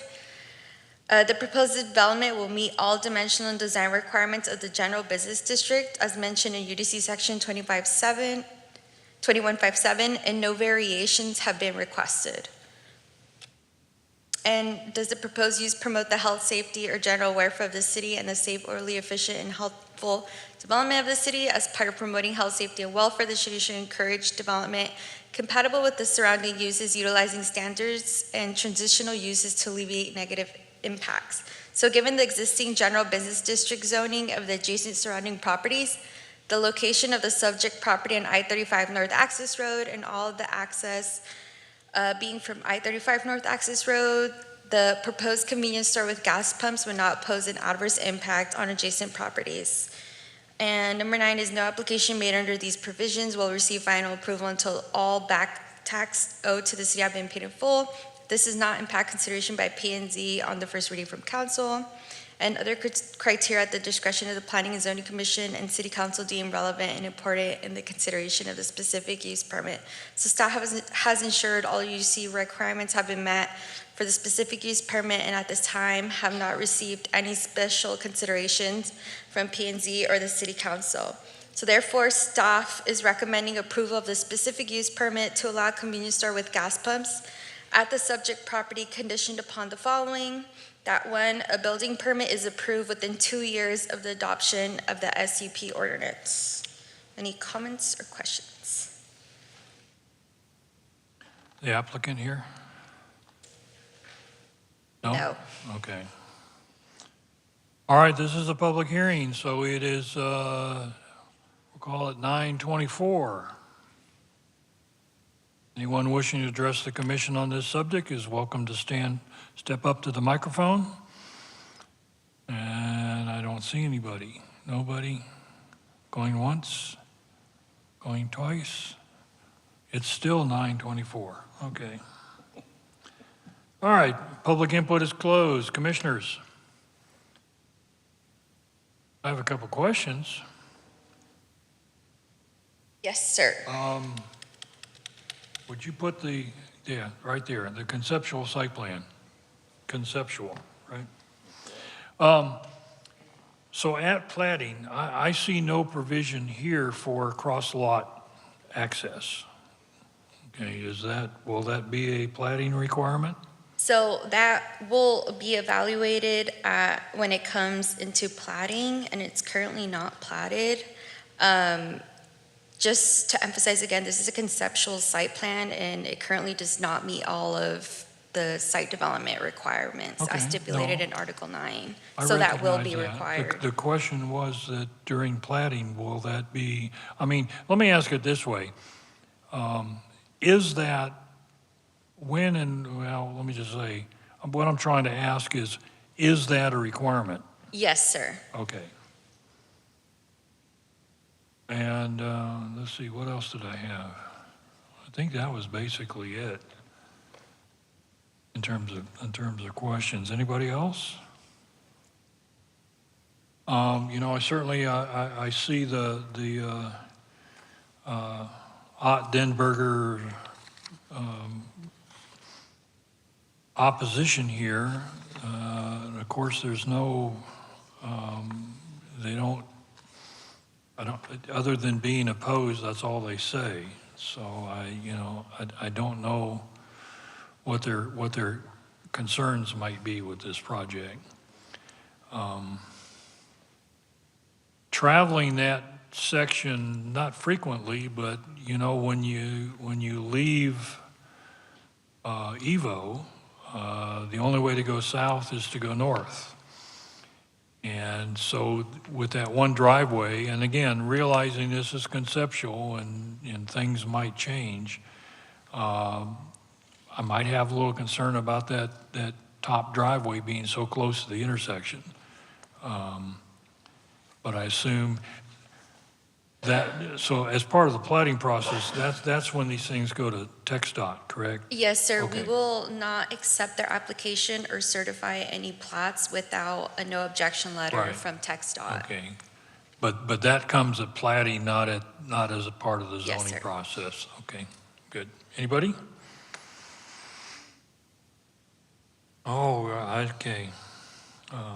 All right, so once again, this is a recommendation to City Council. We can approve with conditions. In this case, this issue as it's presented includes the condition that a building permit be issued within 2 years.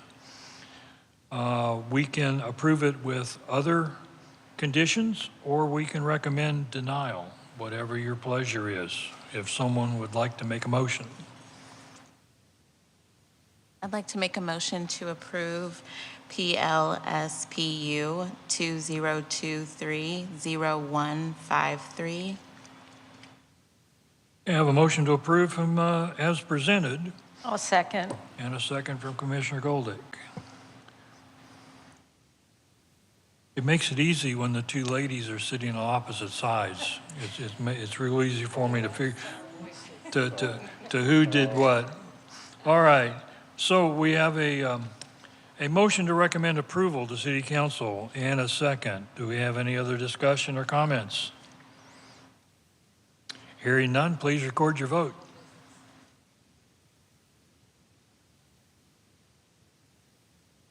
All right, I see 6 votes. Would you publish that, please? We have 6 in favor, none opposed. That motion passes.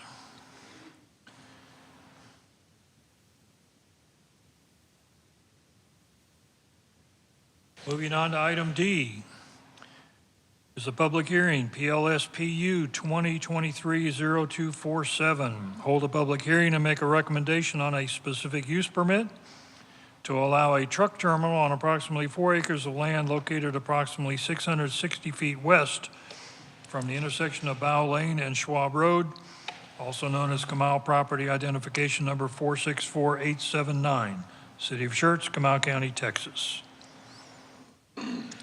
PLSPU 2023-0247, a specific use permit for a truck terminal on approximately 4 acres, Daisy Marquez planner. So here's the subject property outlined in green.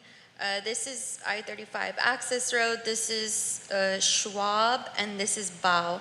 And then this is the newer Quick Trip we have, the existing Cisco. And again, on November 1st, we sent out 4 public hearing notices. We did not receive any responses whatsoever, and a sign was posted on the property. And here is their specific use permit exhibit showing their 200-foot notification boundary also. So again, here's the subject property outlined in yellow. Immediately to the north, we have Bow Lane right-of-way, and then beyond that, we have M1, which is the existing Cisco. To the south, we have a general business district, and it is currently vacant and undeveloped. To the left, we have general business district, and it is also currently undeveloped and vacant.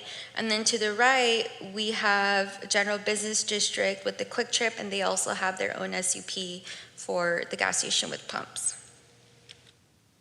So UDC section 2158 requires an SUP for a truck terminal and general business district, and I just want to emphasize that a truck terminal is intended to be a facility with 5 or more heavy trucks on the premises at any time, and is designed to accommodate the simultaneous loading or unloading of 5 or more trucks.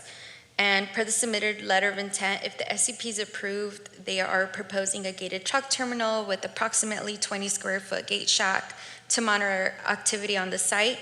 And if the SUP is approved, the applicant will have to go through the site plan process in conformance with UDC section 21912, and it will have to meet all of the city Schertz UDC requirements listed in Article 9. And then again, going through the UDC section 21511D criteria for approval, the proposed use at the specified location is consistent with the policies embodied in the adopted comp plan. So it is currently zoned commercial. It is currently designated as commercial campus, which is intended to encourage development of lower intensity commercial and office uses in the location between major intersections as a buffer between the highway and adjoining neighborhoods. The proposed truck terminal is not directly along I-35 and acts as an additional buffer from the frontage to the existing Cisco development. And is the proposed use consistent with the general purpose and intent of the applicable zoning regulations?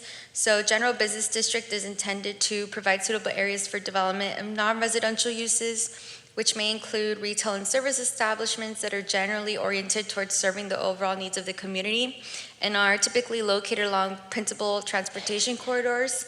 And the proposed development is for a truck terminal that will serve the existing Cisco development to the north of the property. And additionally, the proposed truck terminal is located in proximity to I-35, a principal transportation corridor. And is the proposed use compatible with and preserves the character and integrity of adjacent developments and neighborhoods and includes improvements. So the proposed development is currently surrounded by adjacent general business districts to the east, west, and south, with manufacturing district light to the north, and it is compatible with existing development.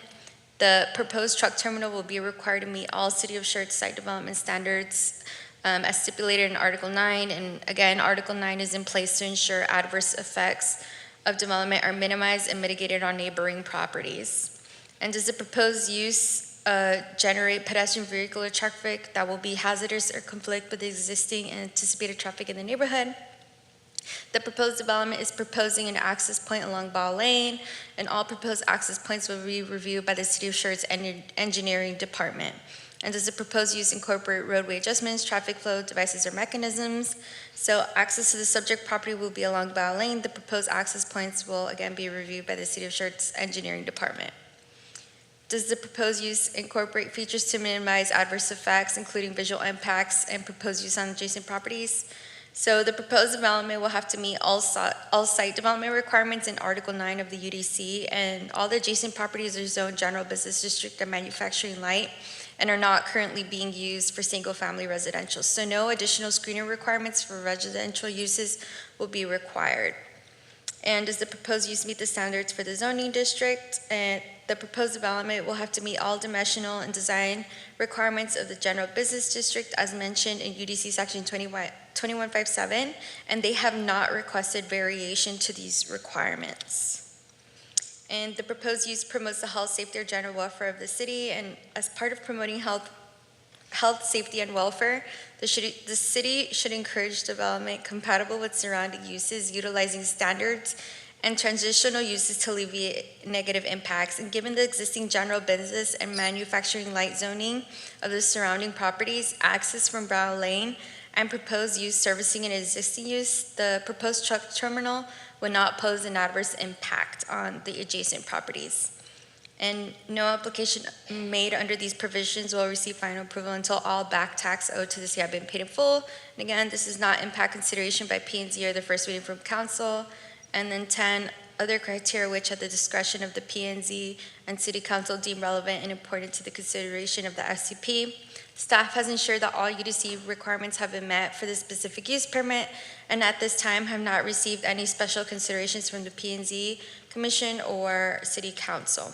So therefore, staff is recommending approval of the specific use permit to allow a truck terminal at the subject property conditioned upon the following. Again, a building permit is approved within 2 years of the adoption of the SCP ordinance. Comments or questions? All right, thank you very much.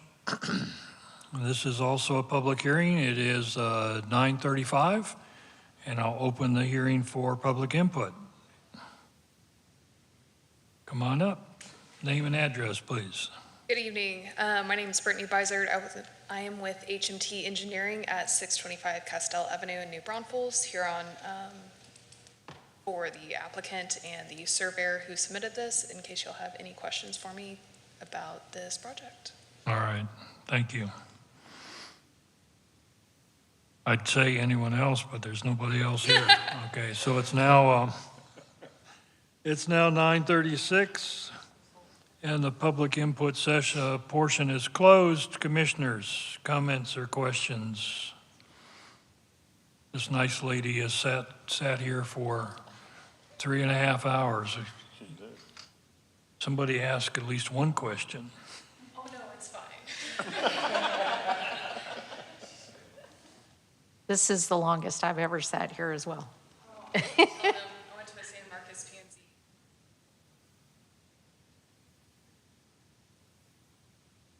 Yeah, this is not our longest meeting. I'll just offer one of my curmudgeon comments that says I still find it very interesting that I can have a truck terminal in general business, but not a car dealership. Okay. Enough said. We can change that. All right, I think somebody's supposed to be working on that. Once again, this is a recommendation to City Council. As proposed, it has the condition that the building permit be issued within 2 years. So we can recommend approval as submitted, we can recommend additional conditions, or we can recommend denial. Commissioner, I recommend approval of PL-SPU 2023-0247 as written. I second. Okay, I have a motion to recommend approval from Commissioner Carbone, a second from Commissioner Goldick. Any further questions or comments? Just go continue to grow. Yep. All right, please record your vote. All right, I have 6 votes recorded. You publish that, please.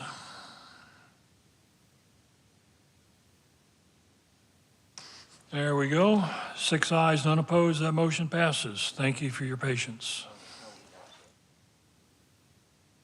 Thank you. Item number 6, requests and announcements. 6A, request by commissioners to place items on a future P&Z agenda. Anything? 6B, announcements by, no? All right, 6B, announcements by commissioners.